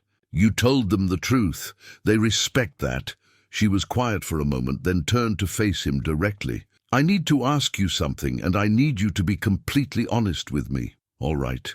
Earlier today, when you saw those deeds, when you understood the real scope of what I own, did it change how you see me?" The question caught him off guard. "Change how? Did it make you wonder what a drifting cowboy was doing, working for someone with that kind of wealth? Did it make you feel like maybe you'd misjudged the situation?" Levi considered the question carefully. "It made me understand why you've been so careful about who you trust. Wealth like that makes you a target." "That's not what I'm asking." "Then what are you asking?" "I'm asking if you can still see me as Camille, the woman who fixes fence and knows her cattle, or if now I'm just Miss Ashford, the rich landowner who's been playing at being something she's not." The vulnerability in her voice was unmistakable, and Levi realized he was hearing the fear that had been driving her secrecy all along. Not just the fear of fortune hunters or opportunists, but the deeper fear of losing authentic connection with the people around her. "The woman I've been working with for the past few weeks is the same woman I saw tonight, going through those deeds. Money doesn't change character, Camille. It just reveals it. And what does it reveal about mine? That you understand the difference between owning something and being owned by it. That you've got the strength to carry responsibility without letting it crush you." She smiled then, a real smile that reached her eyes. "Thank you for that. Thank me when this is over, and you still own your land." "I intend to." Her expression grew serious again. "But I need you to understand something, Boone. This legal battle is going to get ugly. Blackwood's going to use every weapon he has, including investigations into the people who work for me.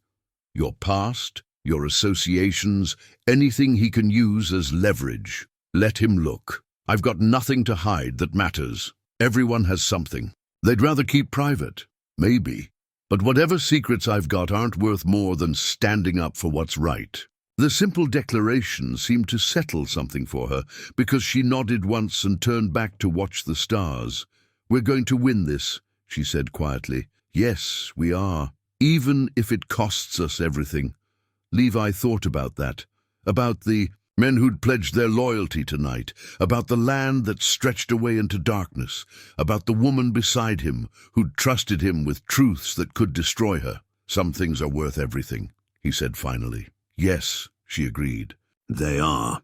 The discovery came by accident, buried in a box of legal documents that Sam Morrison had requested from the courthouse archives. Camille was searching for property records to bolster their eminent domain defense when her fingers closed around a manila envelope sealed with wax that had gone unbroken for nearly 20 years. The inscription on the outside, in her father's careful handwriting, read, "For C.A., to be opened only in extremis." Levi watched from across Morrison's office as she broke the seal with trembling fingers, her face pale in the afternoon light. Streaming through the windows, whatever the envelope contained, its very existence suggested secrets that went deeper than anything she'd revealed before. "What is it?" Morrison asked, looking up from his own stack of legal briefs. Camille withdrew a single document, another marriage certificate, older than anything Levi had seen before, bearing dates from 1851 and signatures he didn't recognize. But it was Camille's sharp intake of breath that told him this was more than just another piece of family history. "Sam," she said, her voice barely above a whisper, "I need you to look at this.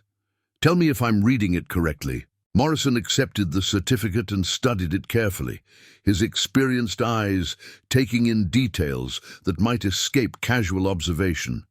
When he looked up, his expression was grave. "Where did you find this?" "In the archives with my father's. Other papers. I've never seen it before." "You're reading it correctly, Camille. This is a marriage certificate for your mother, dated 3 years before her marriage to your father." The implications hit the room like a physical force. Levi found himself leaning forward, trying to understand what he was witnessing. "That's impossible," Camille said. "My mother never mentioned a previous marriage." "Previous marriage to Harrison Thornfield," Morrison read from the document. "Thornfield, that name's familiar." "It should be," Camille said, her voice growing steadier as the shock gave way to analytical thinking. Thornfield Industries owns substantial railroad interests throughout the Southwest. The pieces began clicking together with terrible clarity. "Including Transcontinental Railroad?" Levi asked. Morrison nodded grimly. "Harrison Thornfield founded Transcontinental 30 years ago. He's been dead for 15 years, but his holdings passed to his children, which means," Camille said, her voice taking on a dangerous edge, "that my mother's first marriage might have given her, and by extension me, claims on Thornfield Industries holdings." "More than claims," Morrison said, studying the certificate more carefully. "If this marriage was never properly dissolved, if your mother was still legally married to Harrison Thornfield when she married your father, then my parents' marriage was invalid, and I'm Harrison Thornfield's legal heir." Camille finished the thought that Morrison was reluctant to voice. The revelation transformed everything they thought they knew about the conflict with Blackwood. This wasn't just about railroad routes or resource extraction. This was about family inheritance and corporate control on a scale that defied comprehension. "We need to verify this," Morrison said, already reaching for his law books. "Check death records, marriage dissolutions, corporate succession documents." "No," Camille said sharply. "First, we need to understand who else knows about this." "What do you mean?" "Harrison Blackwood. The timing of his interest in my property, the specific resources he's targeting, the aggressive legal tactics. What if he knows about this marriage certificate?" Levi felt the pieces falling into place. "You think he's trying to acquire your land before you discover your real inheritance?" "I think Harrison Blackwood might be Harrison Thornfield's son, trying to prevent me from claiming what's rightfully mine." The statement hung in the air like an accusation. If true, it meant the entire conflict had been orchestrated to prevent Camille from discovering her legitimate claim to one of the largest transportation empires in the country. Morrison was already pulling books from his shelves, his movements urgent. We need to research the Thornfield succession, find out who inherited when Harrison Sr. died. I can do you one better, Camille said, moving to Morrison's telegraph key. I can ask someone who would know. She composed a message with careful precision. Eleanor Thornfield, Austin. Urgent family matter requires immediate consultation. Will travel to meet at your convenience. Camille Ashford. Eleanor Thornfield, Morrison asked. Harrison Thornfield's sister. She never married, still lives in Austin. If anyone knows the truth about the family history, it would be her. The response came within 2 hours. Come immediately. Bring the certificate. We have much to discuss. E.T. The trip to Austin required an overnight journey, leaving Levi in charge of ranch operations, while Camille traveled with Morrison to meet the woman who might hold the key to everything. But before leaving, she pulled Levi aside for a conversation that revealed the full scope of her concerns. If I'm right about Blackwood, she said, then this conflict is about more than my land. It's about control of transportation networks, worth millions of dollars. And if you're wrong, then I'm chasing shadows while my real problems get worse. She paused, studying his face. Either way, I need you to understand that what we discover in Austin could change everything about this situation. Change it how? If I really am Harrison Thornfield's heir, then I don't just own ranch land in Texas. I own controlling interest in railroad lines, shipping companies, and mineral rights across 6 states. The magnitude of what she was describing was almost impossible to comprehend. And if Blackwood is really Thornfield's son, then he's been systematically trying to steal what belongs to me, using the legal system as his weapon. The return journey from Austin 2 days later brought answers that were both revelatory and terrifying. Eleanor Thornfield had not only confirmed the marriage certificate's authenticity, but had provided a trunk full of additional documents that painted a picture of deliberate concealment spanning decades. Harrison Thornfield never divorced my mother, Camille told Levi, as they sat in Morrison's office, surrounded by papers that would reshape multiple fortunes. When she fled to Texas and married my father, she was still legally Harrison's wife. Why? Did she flee? Because Harrison Thornfield was not a good man. Eleanor showed me records, business dealings that bordered on criminal, treatment of employees that was brutal even by the standards of the time. My mother discovered she'd married a monster and ran before he could destroy her. Morrison looked up from the corporate documents he'd been studying. Camille, according to these papers, you're not just an heir to the Thornfield empire, you're the primary heir. Harrison Thornfield Jr., the man we know as Blackwood, is actually illegitimate. The revelation struck like lightning. Illegitimate? Born to a mistress 2 years after your mother's marriage to his father.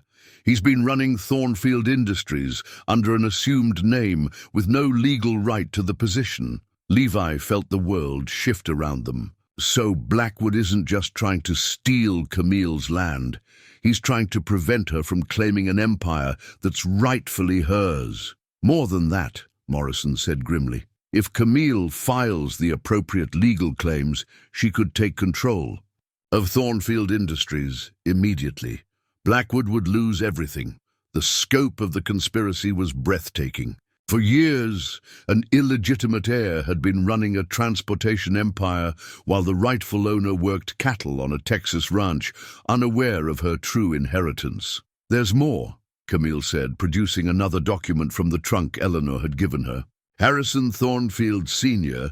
kept detailed records of his business operations, including plans for railroad expansion across Texas. The route Blackwood is pushing, it's been part of Thornfield corporate strategy for 15 years, which means every move Blackwood has made, every legal maneuver, every threat, it's all been designed to acquire assets that already belong to me. Levi studied the documents spread across Morrison's desk, trying to absorb the implications of what they'd discovered. "What happens now?" "Now we have a choice," Camille said. "We can continue fighting the eminent domain case as a simple property dispute, or we can file corporate succession claims that would give me immediate control of Transcontinental Railroad.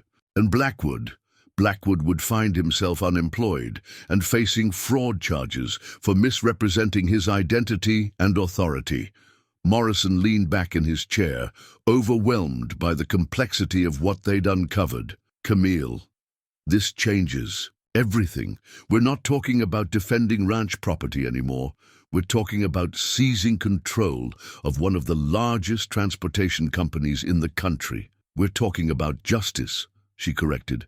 "About stopping a fraud that's been perpetuated for 15 years. And about putting you in control of resources worth, what, $10 million? 20? According to Eleanor's estimates, closer to 50 million. The figure was beyond comprehension. $50 million represented wealth on a scale that could influence national politics, reshape entire regions, determine the economic future of thousands of communities. "There's something else," Camille said quietly. "Eleanor believes that my mother's death wasn't natural. She thinks Harrison Thornfield had her killed when he learned she might try to reclaim her inheritance." The statement fell into silence like a stone into still water. Murder, corporate conspiracy, stolen empires.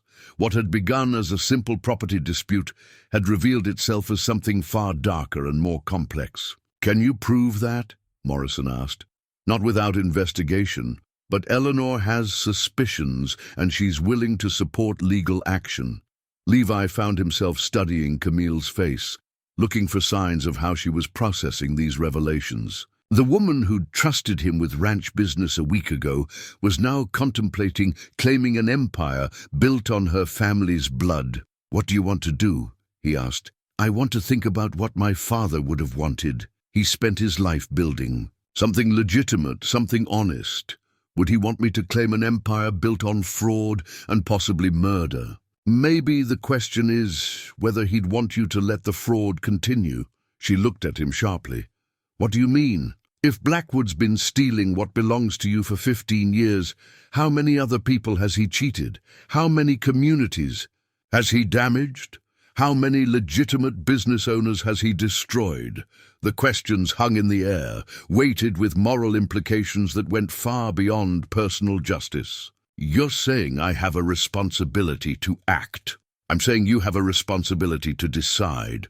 But either way, Blackwood isn't going to just walk away.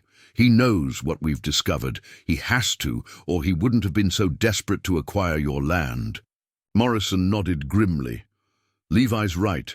Blackwood's next move will be to escalate dramatically. He can't afford to let you file these claims. Which means the danger to you, to everyone associated with you, just increased by an order of magnitude." Camille stood and moved to the window, gazing out at the Austin streets where people went about their daily business, unaware that decisions being made in this room might reshape the economic landscape of the entire Southwest. "Then we'd better be ready for what comes next," she said finally. "And what comes next is—" She turned back to face them, and Levi saw in her expression the same steel he'd witnessed during her confrontations with Blackwood's men. "We file the succession claims. All of them, and we prepare for war." The coded telegraph messages began arriving at the ranch 2 days after their return from Austin, each one bringing news that shifted the balance of power in ways Levi was still learning to understand. Camille sat at her father's desk, decoding the communications with a cipher key Eleanor Thornfield had provided, her expression growing more determined with each revelation. "Railroad commissioners in 3 states are asking questions about Thornfield Industries' corporate structure," she read from the latest message. "Banking regulators in Chicago want to review 15 years of financial records, and federal prosecutors are interested in discussing irregularities in government transportation contracts." "Eleanor's been busy," Morrison observed from his chair. beside the fireplace, where he'd taken up temporary residence to coordinate their legal strategy. "She's been preparing for this for years," Camille replied. Harrison Thornfield Sr. kept meticulous records of his business dealings, including documentation of his son's illegitimate birth and his own suspicions about corporate fraud. Levi found himself studying the communication system Camille had revealed, a network of telegraph connections that reached into banking houses, government offices, and corporate boardrooms across the country. The woman he'd thought was simply a successful ranch owner was actually the center of a web of influence that spanned multiple states and reached into the highest levels of business and politics. "How many people are involved in this?" he asked. Eleanor's spent 15 years building alliances with people who suspected something was wrong with Thornfield Industries, but lacked the evidence to act, Camille explained.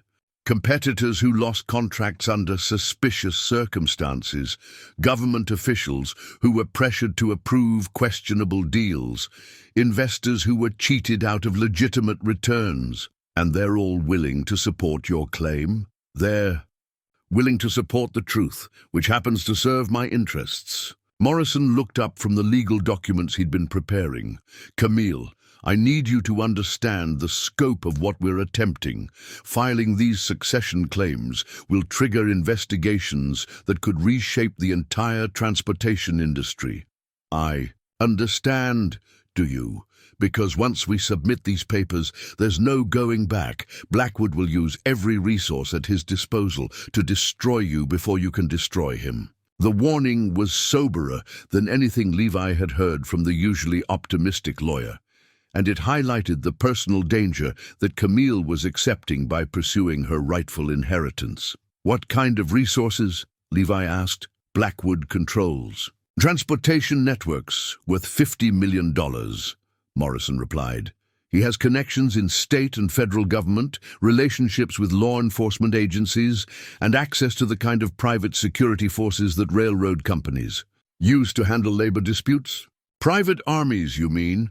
"Essentially, yes. Men who are trained to use violence to protect corporate interests and who aren't particularly concerned about legal niceties." Camille set down the telegraph message she'd been decoding and turned to face them both. "I've been thinking about that, about the kind of response we can expect and what we need to do to protect ourselves. Such as, we're going to need allies, real ones, not just legal support." She moved to the map case and withdrew a document Levi hadn't seen before, a detailed chart showing railroad routes, shipping lanes, and transportation hubs across 6 states. Blackwood's power comes from controlling key transportation networks. If we can disrupt those networks, we can limit his ability to respond. Levi studied the map, beginning to understand the strategic thinking behind her planning. "You're talking about economic warfare. I'm talking about using the same tactics Blackwood has been using against his competitors for years. The difference is that now he's the one who's vulnerable." Morrison leaned forward, his expression concerned. "Camille, disrupting transportation networks affects thousands of innocent people. Freight shipments, passenger service, mail delivery, all of which Blackwood has been manipulating for personal profit, while claiming corporate authority he doesn't legally possess." Her voice carried a steel edge that Levi had learned to recognize. "Every day he continues to operate under false pretenses. He's stealing from legitimate shareholders and cheating honest businesses. That doesn't justify. It justifies stopping him by whatever means necessary." The exchange highlighted a fundamental shift in Camille's thinking that Levi found both impressive and slightly troubling. The woman who'd been content to run a successful ranch was transforming into someone capable of corporate warfare on a massive scale. "What exactly are you planning?" he asked. Camille returned to her desk and withdrew a folder filled with what appeared to be personnel records and organizational charts. "Blackwood's operation depends on key people in critical positions. Station masters, freight coordinators, financial managers. Most of them don't know they're working for someone with no legal authority. And when they learn the truth, Some of them might decide their loyalty lies with the legitimate owner of the company. Morrison sat back in his chair, comprehension dawning. You're planning to turn his own people against him. I'm planning to offer his people the chance to work for someone who actually owns what they're managing. The strategy was elegant in its simplicity and potentially devastating in its effectiveness. If Camille could convince key personnel to switch sides, she could cripple Blackwood's operations while strengthening her own position. How do you contact these people without Blackwood learning what you're doing? Very carefully, and with help from people who've been watching Thornfield Industries for years, waiting for an opportunity to act. As if summoned by their conversation, Charlie appeared in the doorway with news that shifted the discussion from strategy to immediate action. Boss, we've got visitors coming up the main road, 3 carriages, moving fast, and they don't look like they're here for social calls. Camille was on her feet immediately, her hand moving instinctively toward the drawer where she kept her revolver. Blackwood! Looks like it, but there's more of them this time, and they're not trying to hide their approach. Levi moved to the window and studied the approaching vehicles. That's not a negotiating party. That's a show of force. Then we'd better be ready to respond accordingly. Camille turned to Morrison. Sam, take those legal documents and get to town. File the succession claims immediately. What about you? I'll handle whatever Blackwood has in mind. Camille, if they're here in force, they might be planning something more than intimidation. Then they'll learn that intimidation works both ways. As Morrison gathered his papers and prepared to leave through the back entrance, Levi found himself studying Camille's face. The transformation was remarkable, from the woman sharing family secrets a week ago to someone preparing for what might be armed confrontation. What do you need from me? He asked. I need you to understand that what happens in the next hour could determine everything that follows. If Blackwood is desperate enough to bring armed men here, it means he knows about the succession claims and is willing to use violence to prevent them from being filed. And if it comes to violence, then we make sure it's violence he regrets. The carriages came to a stop in the ranch yard with military precision, disgorging not just Blackwood and his usual companions, but an additional dozen men who carried themselves with the bearing of professional fighters. These weren't railroad employees or hired intimidators. These were soldiers, or men who'd once been soldiers. Blackwood himself stepped down from the lead carriage with the confidence of someone who held all the advantages, his pale eyes surveying the ranch compound with the satisfaction of impending victory. Miss Ashford, he called toward the house, I believe it's time for our final conversation. Camille emerged onto the front porch with Levi beside her, both armed but not overtly threatening. Around the compound, ranch hands moved into positions that suggested they'd been preparing for this confrontation. Mr. Blackwood, you seem to have brought more company than usual. Insurance against misunderstandings. I've recently learned that you've been conducting research into matters that don't concern you. Family history is always my concern. Blackwood's smile was coldly amused. Family history can be a dangerous pursuit, Miss Ashford. Sometimes people discover things that are better left buried. Sometimes they discover things that need to see the light of day. And sometimes they discover that knowledge without power is just another form of vulnerability. The threat was unmistakable, but Camille's response was steady. I suppose that depends on your definition of power. My definition is simple, the ability to determine outcomes, and I'm here to determine the outcome of our little dispute, which is, you sign over the property rights I require, and I forget about certain irregularities in your family's business dealings. You refuse, and those irregularities become matters of public record and federal investigation. Levi felt his jaw clench. Blackwood was essentially threatening to fabricate evidence against Camille if she didn't surrender to his demands. What kind of irregularities? Camille asked. Tax evasion, fraudulent land claims, violations of federal banking regulations. Amazing how many problems can emerge when prosecutors start digging into old records. And if I agree to your demands? Then you continue operating your little ranch without interference, and everyone goes their separate ways. The offer was a lie, and everyone present knew it. Blackwood had no intention of leaving Camille in peace.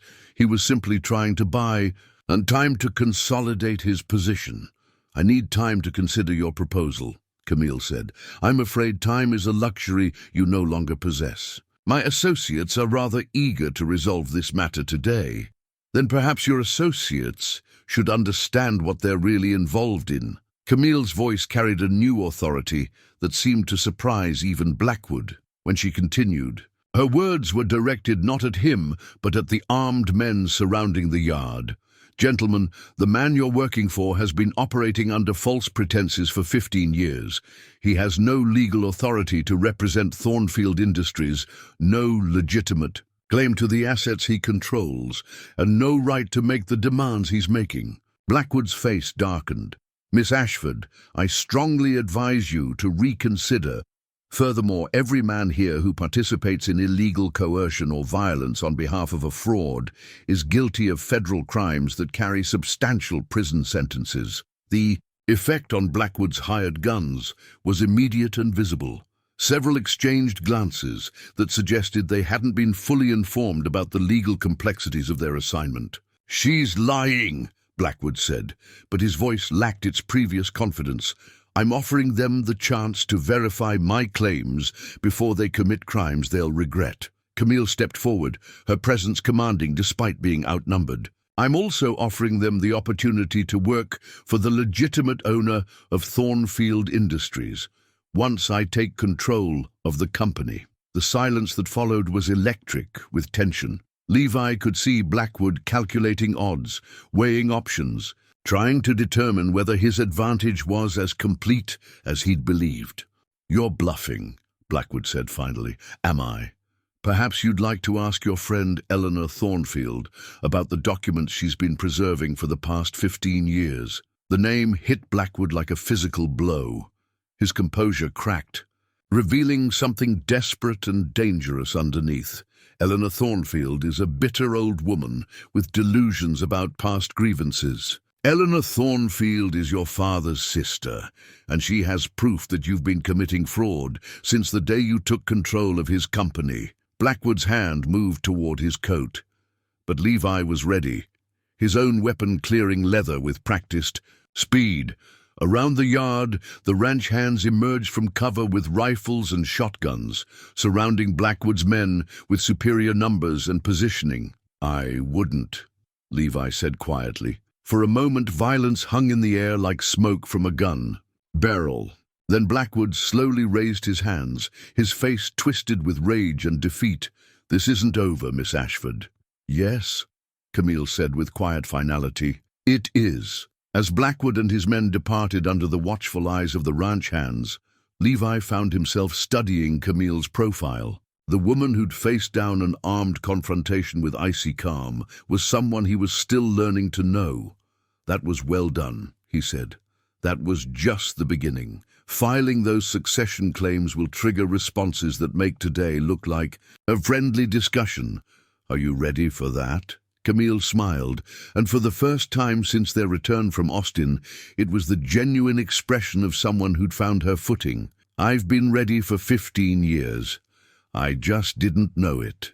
The showdown began in the packed courtroom of federal judge Marcus Webb, where the morning sun streamed through tall windows onto a scene that would determine the fate of millions of dollars and reshape the transportation industry across the Southwest. Camille sat at the plaintiff's table with Morrison and Eleanor Thornfield, the leather portfolio containing her father's hidden papers open before them like an arsenal of truth. Across the aisle, Blackwood commanded a team of expensive lawyers whose confidence seemed to diminish with each document Eleanor produced. "Your Honor," Morrison began, his voice carrying the weight of 15 years of suppressed evidence, "we are here today not merely to contest an eminent domain proceeding, but to expose a fraud that has deprived the rightful owner of Thornfield Industries of her inheritance for over a decade. Judge Webb, a man whose reputation for fairness was matched only by his intolerance for corporate deception, leaned forward with interest. "Proceed, Mr. Morrison." The defendant, who has represented himself as Harrison Blackwood of Transcontinental Railroad, is in fact Harrison Thornfield Jr., the illegitimate son of Harrison Thornfield Sr. He has been operating under false identity, while the true heir, my client, Camille Ashford, remained unaware of her rightful inheritance. The statement sent a ripple through the packed courtroom. Reporters scribbled frantically, while railroad investors exchanged worried glances. This wasn't just a property dispute anymore. This was corporate warfare with national implications. Blackwood's lead attorney, a sharp-faced man named Carmichael, rose to object. "Your Honor, these are serious accusations that require substantial proof. We request that—" "The proof is here," Eleanor Thornfield interrupted, rising from her chair with the authority of someone who'd waited 15 years for this moment. "I have documents that my brother preserved before his death, knowing that his illegitimate son would attempt to usurp control of the company." She approached the bench with a wooden box that seemed to carry the weight of history. Marriage certificates, corporate records, personal correspondence, everything needed to establish my nephew's fraud and my great-niece's legitimate claim. Judge Webb accepted the documents with the careful attention they deserved, studying each paper while the courtroom held its collective breath. When he finally looked up, his expression was grave. "Mr. Carmichael, your client appears to have some explaining to do." But Carmichael was already conferring urgently with Blackwood, their whispered conversation growing increasingly heated. Finally, Blackwood himself stood, his composure cracking under the weight of exposed deception. "Your Honor, I request a recess to review these newly presented documents and prepare an appropriate response." Denied. "You've had 15 years to prepare your response, Mr. Blackwood. Or should I say, Mr. Thornfield. The court will hear evidence now." What followed was 3 hours of testimony that methodically dismantled Blackwood's entire identity. Eleanor Thornfield walked the court through her brother's business records, explaining how he'd built Thornfield Industries while struggling with his son's increasingly erratic behavior. Birth certificates proved Blackwood's illegitimate status. Marriage records established Camille's mother as Harrison Sr.'s legal wife. Corporate documents showed the deliberate concealment of succession rights. "When my brother died," Eleanor testified, "he left specific instructions that control of the company should pass to his legitimate heir, if one existed. He suspected his son was unstable and unsuited for corporate leadership." "And who is that legitimate heir?" Morrison asked. "Camille Ashford, daughter of my brother's wife by her first marriage. Under Texas law and corporate succession rules, she inherited controlling interest in Thornfield Industries the moment my brother died." The revelation hit the courtroom like an explosion. Camille had known this moment was coming, but hearing it declared in open court made the reality undeniable.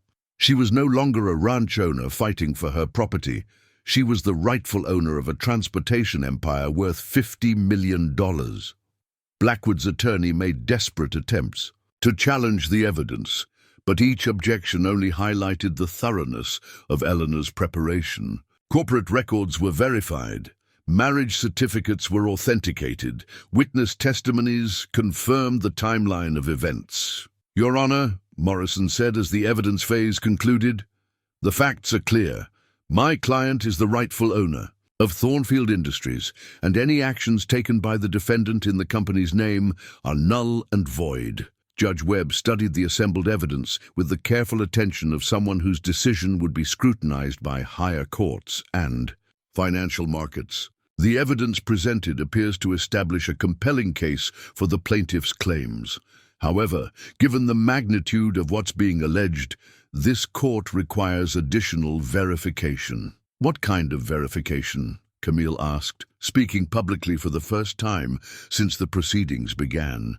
Independent audit of Thornfield Industries' corporate structure, examination of stock certificates and ownership records, review of all transactions conducted under the defendant's authority. Judge Webb's voice carried the weight of legal precedent. This court will not transfer control of a $50 million enterprise without absolute certainty. How long will that take? Morrison asked. 30 days for preliminary findings, 60 days for complete audit. Blackwood rose from his chair with the desperation of someone whose world was collapsing. Your Honor, these proceedings are based on forged documents and fabricated evidence. You demand nothing, Mr. Thornfield. You have been operating under false pretenses, and this court will determine the extent of your deception. Judge Webb's voice was arctic. Furthermore, pending the outcome of this audit, all corporate assets are frozen and all executive authority is suspended. The gavel fell with finality that echoed through the courtroom like a gunshot. In one morning, Blackwood had gone from corporate titan to exposed fraud, while Camille had transformed from ranch owner to potential railroad heiress. As the courtroom emptied, Levi found himself standing beside Camille in the corridor, watching. Reporters swarm around Eleanor Thornfield, while Blackwood's lawyers huddled in urgent consultation. "How do you feel?" he asked. "Like I'm living someone else's life." Her voice was quiet, almost wondering. "This morning, I owned a ranch. Tonight, I might own a railroad empire. Are you ready for that?" "I don't know. But I know I'm not ready to let Blackwood continue stealing what belongs to other people." Their conversation was interrupted by the approach of a woman Levi didn't recognize. Middle-aged, well-dressed, with the bearing of someone accustomed to authority. She addressed Camille with careful courtesy. "Miss Ashford, I'm Margaret Sinclair, representing the Cattlemen's Association. We need to talk." "About what?" "About what happens to transportation rates and shipping contracts if control of Thornfield Industries changes hands. Your decisions will affect every rancher and farmer in 6 states. The reality of Camille's new position was beginning to manifest in practical terms. She wasn't just inheriting a company. She was inheriting responsibility for the economic welfare of thousands of businesses and communities. "What are you asking?" "I'm asking if you understand that running a railroad empire requires different skills than running a ranch. I'm asking if you're prepared for the responsibility." Camille's response was measured but firm. "I'm prepared to do what's right for everyone who depends on honest transportation services, which is more than I can say for the man who's been stealing from them for 15 years. Sinclair studied her face, seeming to weigh something important. "There are people, business leaders, community representatives who would like to meet with you to discuss how this transition might be managed." "What kind of transition?"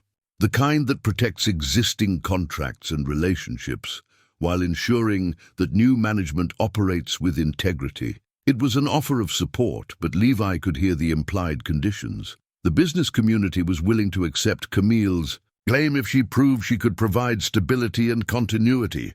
"I'll consider it," Camille said finally. As Sinclair departed, Levi found himself studying Camille's profile.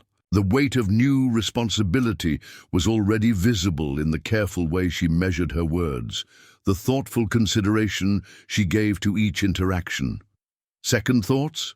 he asked. "About claiming what's mine?" "No. About whether I'm the right person to manage it?" She paused, watching the bustle of the courthouse corridor. "That's a different question. What does your gut tell you?" "My gut tells me that Blackwood has been damaging people and communities for years, and someone needs to stop him. Whether that someone should be me," she shrugged, "I guess we'll find out." Their exit from the courthouse was delayed by another unexpected encounter. Deputy Marshal Garrison, the same federal officer who delivered the asset freeze order weeks earlier. "Miss Ashford, I need to inform you that there have been developments in the federal investigation of Thornfield Industries." "What kind of developments?" "Criminal charges are being considered against Mr. Blackwood for fraud, embezzlement, and conspiracy." The U.S. Attorney's Office would like to discuss your cooperation with their investigation. The implications were staggering. If federal prosecutors were building a criminal case, Blackwood faced not just loss of corporate control, but potential imprisonment. What would cooperation involve? Testimony about your discoveries, access to the documents your aunt preserved, assistance in tracking financial irregularities. Garrison's expression was serious. The government believes Blackwood's fraud extends beyond simple identity theft to systematic looting of corporate assets. How systematic? Preliminary estimates suggest he's diverted over $10 million in company funds to personal accounts and fraudulent investments. The figure was breathtaking. $10 million represented enough theft to fund small armies or reshape entire regional economies. I'll cooperate, Camille said without hesitation. Good. The investigation is moving quickly. We should have preliminary charges filed within the week. As Garrison departed, Levi found himself marveling at the speed with which Camille's situation was evolving. In a single morning, she'd gone from defending her ranch to potentially controlling a railroad empire while becoming a key witness in a federal criminal investigation. This is moving fast, he observed. Faster than I expected. But then Blackwood's been building this house of cards for 15 years. Once people started pulling threads, it was bound to unravel quickly. They were finally able to leave the courthouse as afternoon shadows began to lengthen. But their departure was marked by one final encounter that highlighted how completely the balance of power had shifted. Blackwood himself emerged from a side entrance, his expensive suit rumpled and his face showing the strain of legal defeat. When he spotted Camille, his expression twisted with rage and desperation. "This isn't over," he called across the courthouse steps. "You have no idea what you've set in motion." "I know exactly what I've set in motion," Camille replied, her voice carrying across the space between them. "Justice. Justice." Blackwood's laugh was bitter. "You think taking control of a company you know nothing about is justice? You'll destroy it within a year. Then that's my right as the legitimate owner. Legitimate owner of something you never earned, never built, never deserved." Camille descended the courthouse steps with the measured pace of someone who held all the advantages, stopping only when she stood directly in front of the man who'd tried to steal her inheritance. "You're right about one thing," she said quietly. "I never built what my grandfather started, but I also never stole it, never lied about my right to it, never used it to cheat honest people out of their livelihoods. You sanctimonious. I'm done listening to you, Harrison Thornfield Jr. Your fraud is exposed, your authority is revoked, and your future is in the hands of federal prosecutors." She stepped closer, her voice dropping to a whisper that somehow carried more menace than shouting. "If you try to interfere with my people, my property, or my business again, you'll discover that I learned more from my father than just how to run cattle." The threat was clear, and Blackwood seemed to recognize something in her voice that made him step back. Without another word, he turned and walked away, his shoulders hunched with defeat. As they watched him disappear into the crowd, Levi found himself reflecting on the remarkable transformation he'd witnessed. The woman beside him had evolved from cautious ranch owner to corporate inheritor to someone capable of facing down powerful enemies with absolute confidence. "Ready to go home?" he asked. "Home," she repeated, as if testing the word. "I wonder if I'll still be able to call it that once this is all settled." "Why wouldn't you? Because home is where you belong, and I'm not sure where I belong anymore." The vulnerability in her voice reminded him that beneath the corporate heiress and legal victor was still the woman who'd shared family secrets and trusted him with her fears. "You belong wherever you choose to make a difference," he said. "Ranch, railroad, or anything else?" Her smile was small but genuine. "Thank you for that. I'm going to need reminding of it in the days ahead." "Then it's a good thing you've got people willing to remind you." "Yes," she agreed, looking back at the courthouse, where her life had been transformed in a single morning.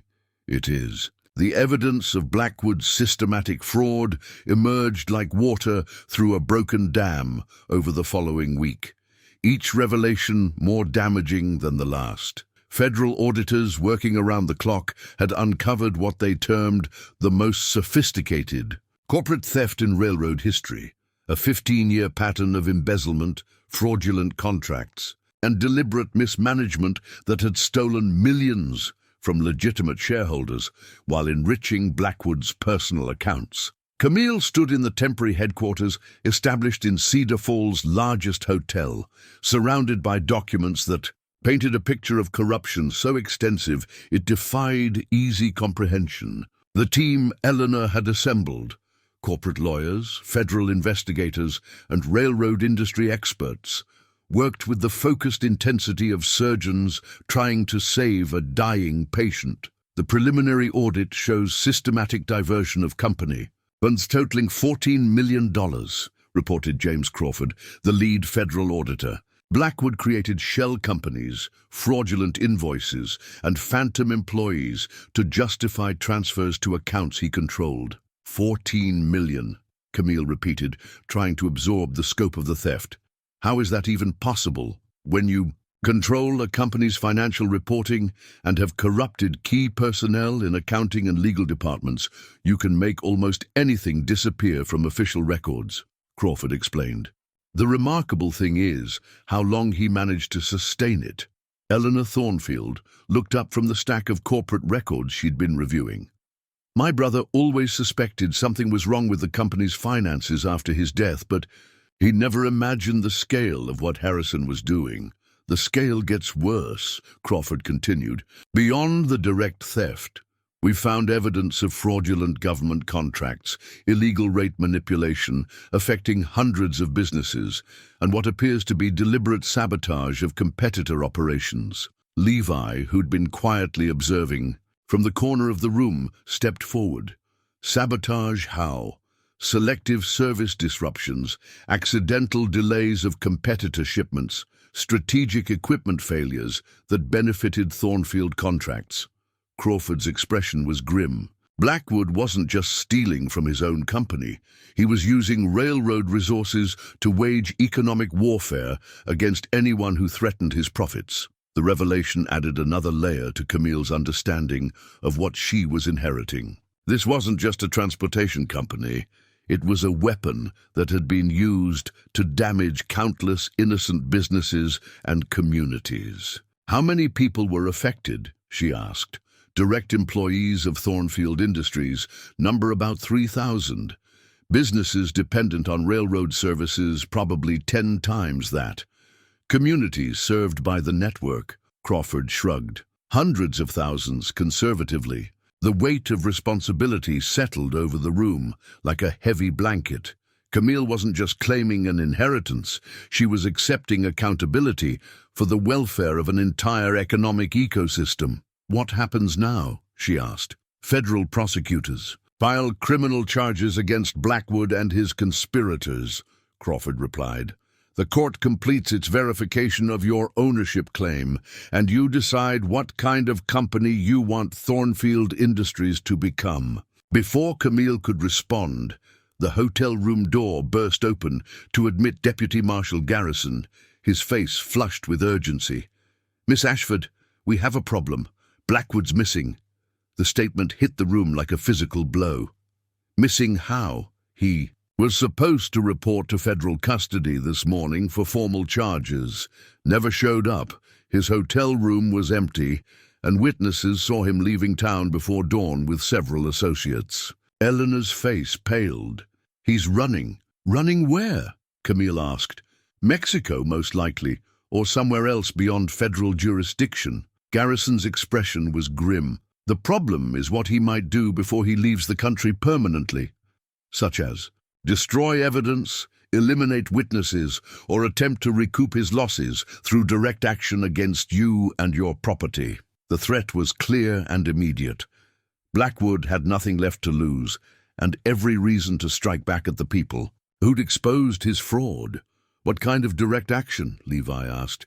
The man's desperate and has access to substantial financial resources and professional security personnel, Garrison replied. He could try anything from sabotage to... He didn't finish the sentence, but the implication was clear. Camille felt her jaw tighten. He's threatened violence before. Now he has nothing to restrain him, no corporate position to protect, no legal authority to maintain, no future in legitimate business. Eleanor stood and moved to the window, gazing out at the bustling streets of Cedar Falls. Harrison was always unstable, even as a child.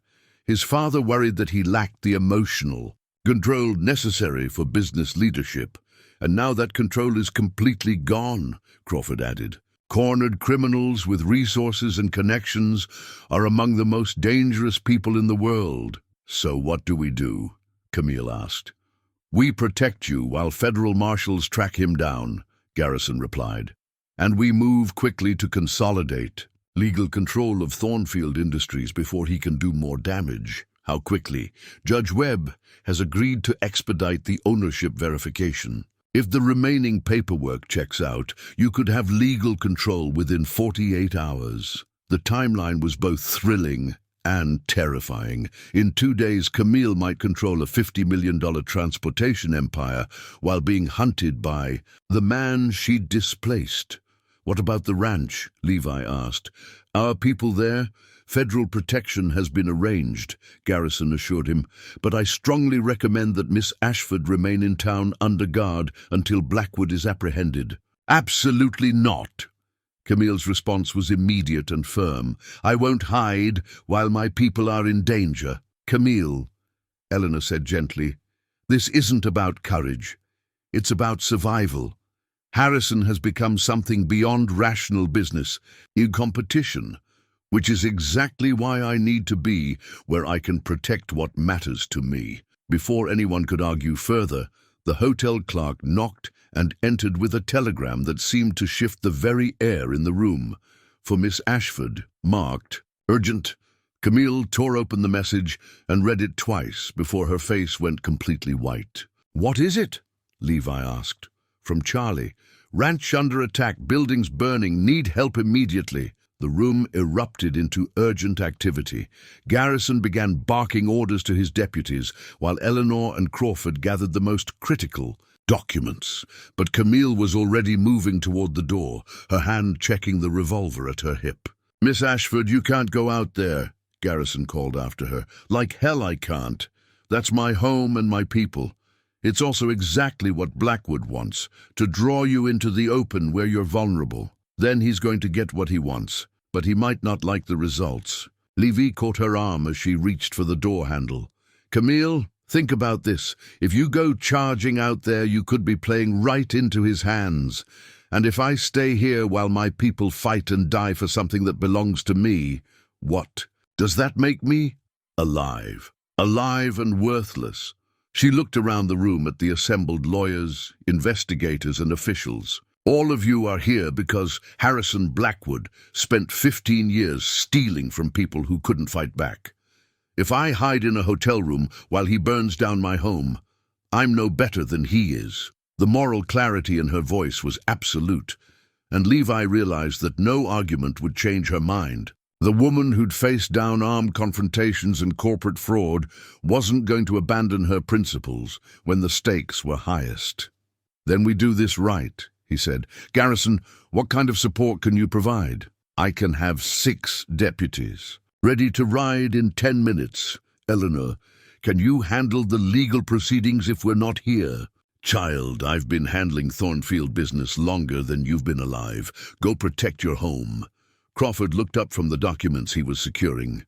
The ownership verification can proceed without you, but Camille, if something happens, to you before the legal transfer is complete.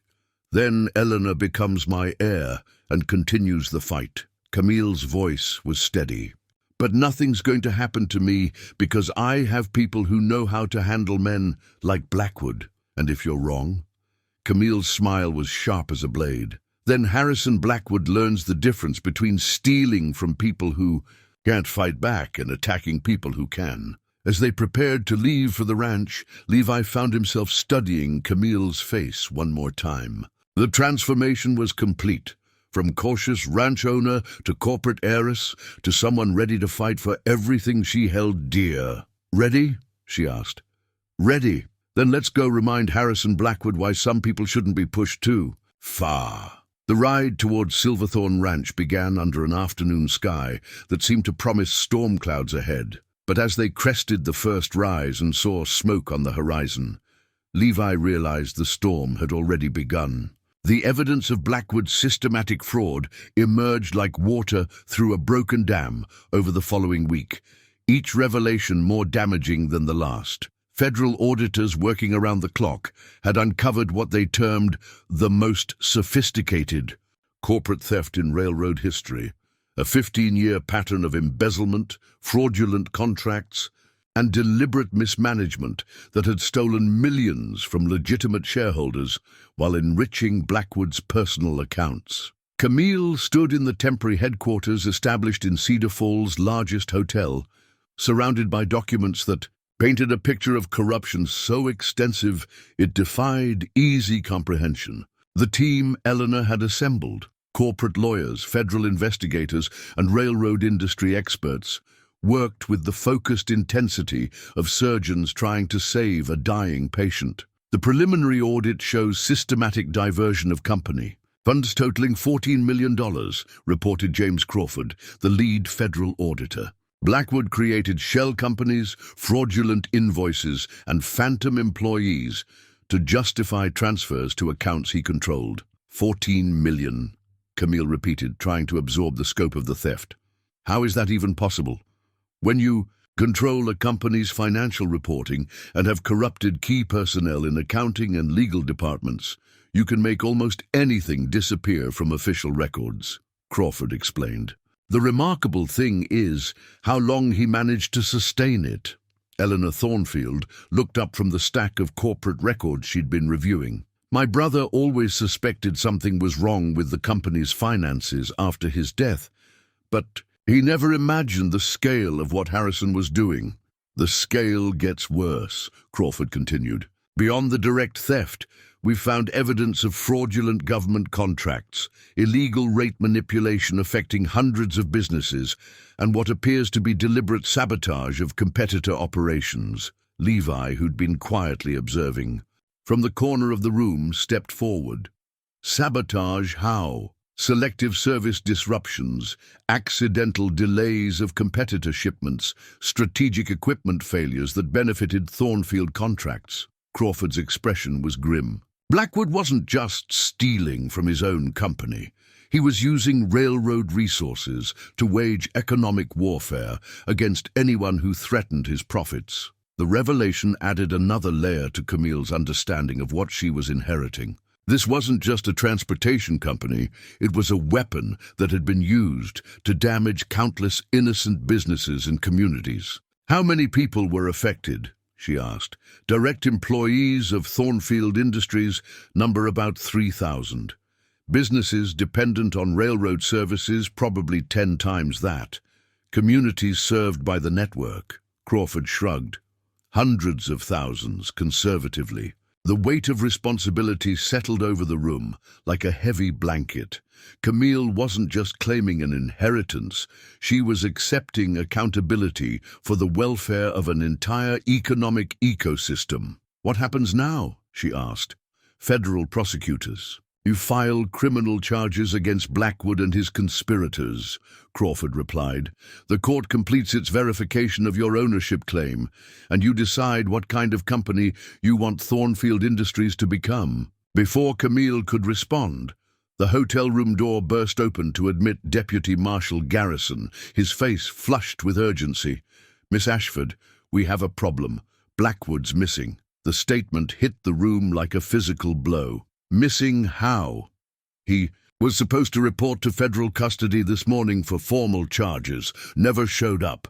His hotel room was empty, and witnesses saw him leaving town before dawn with several associates. Eleanor's face paled. He's running. Running where? Camille asked. Mexico, most likely, or somewhere else beyond federal jurisdiction. Garrison's expression was grim. The problem is what he might do before he leaves the country permanently, such as destroy evidence, eliminate witnesses, or attempt to recoup his losses through direct action against you and your property. The threat was clear and immediate. Blackwood had nothing left to lose, and every reason to strike back at the people who'd exposed his fraud. What kind of direct action? Levi asked. The man's desperate and has access to substantial financial resources and professional security personnel, Garrison replied. He could try anything from sabotage to... He didn't finish the sentence, but the implication was clear. Camille felt her jaw tighten. He's threatened violence before. Now, he has nothing to restrain him. No corporate position to protect.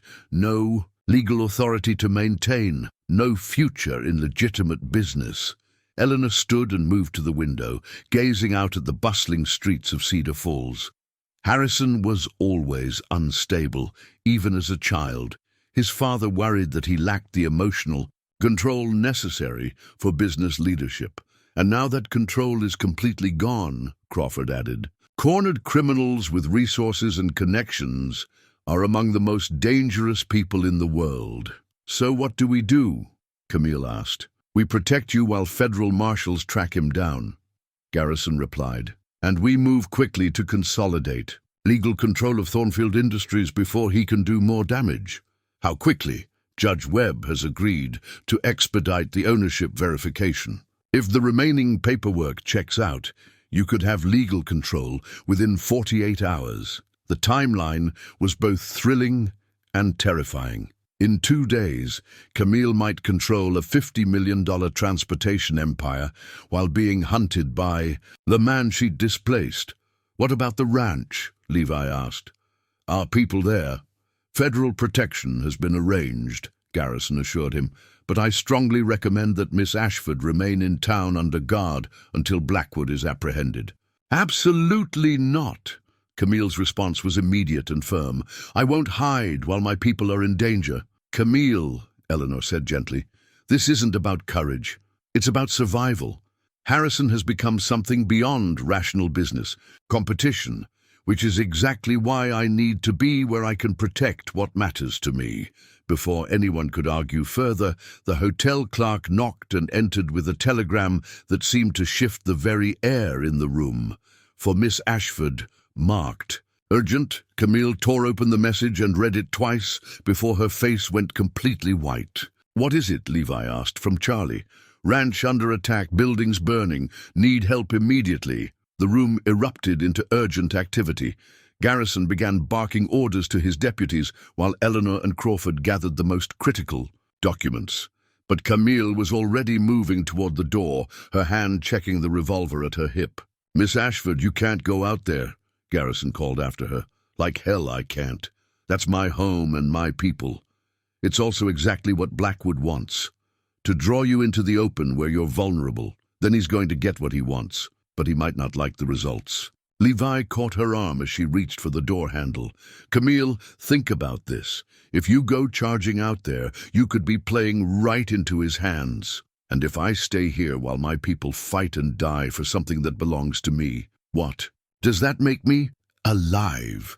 Alive and worthless. She looked around the room at the assembled lawyers, investigators, and officials. All of you are here because Harrison Blackwood spent 15 years stealing from people who couldn't fight back. If I hide in a hotel room while he burns down my home, I'm no better than he is. The moral clarity in her voice was absolute, and Levi realized that no argument would change her mind. The woman who'd faced down armed confrontations and corporate fraud wasn't going to abandon her principles when the stakes were highest. Then we do this right, he said. Garrison, what kind of support can you provide? I can have 6 deputies, ready to ride in 10 minutes. Eleanor, can you handle the legal proceedings if we're not here?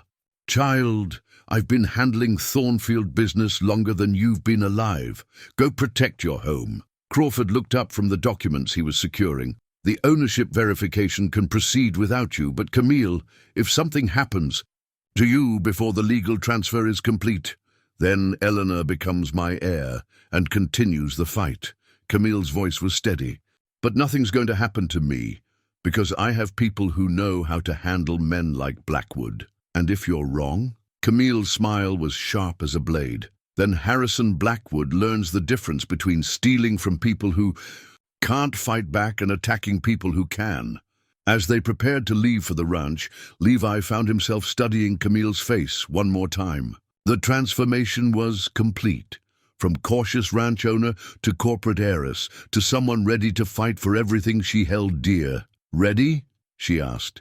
"Ready. Then let's go remind Harrison Blackwood why some people shouldn't be pushed too far." The ride toward Silverthorn Ranch began under an afternoon sky that seemed to promise storm clouds ahead. But as they crested the first rise and saw smoke on the horizon, Levi realized the storm had already begun.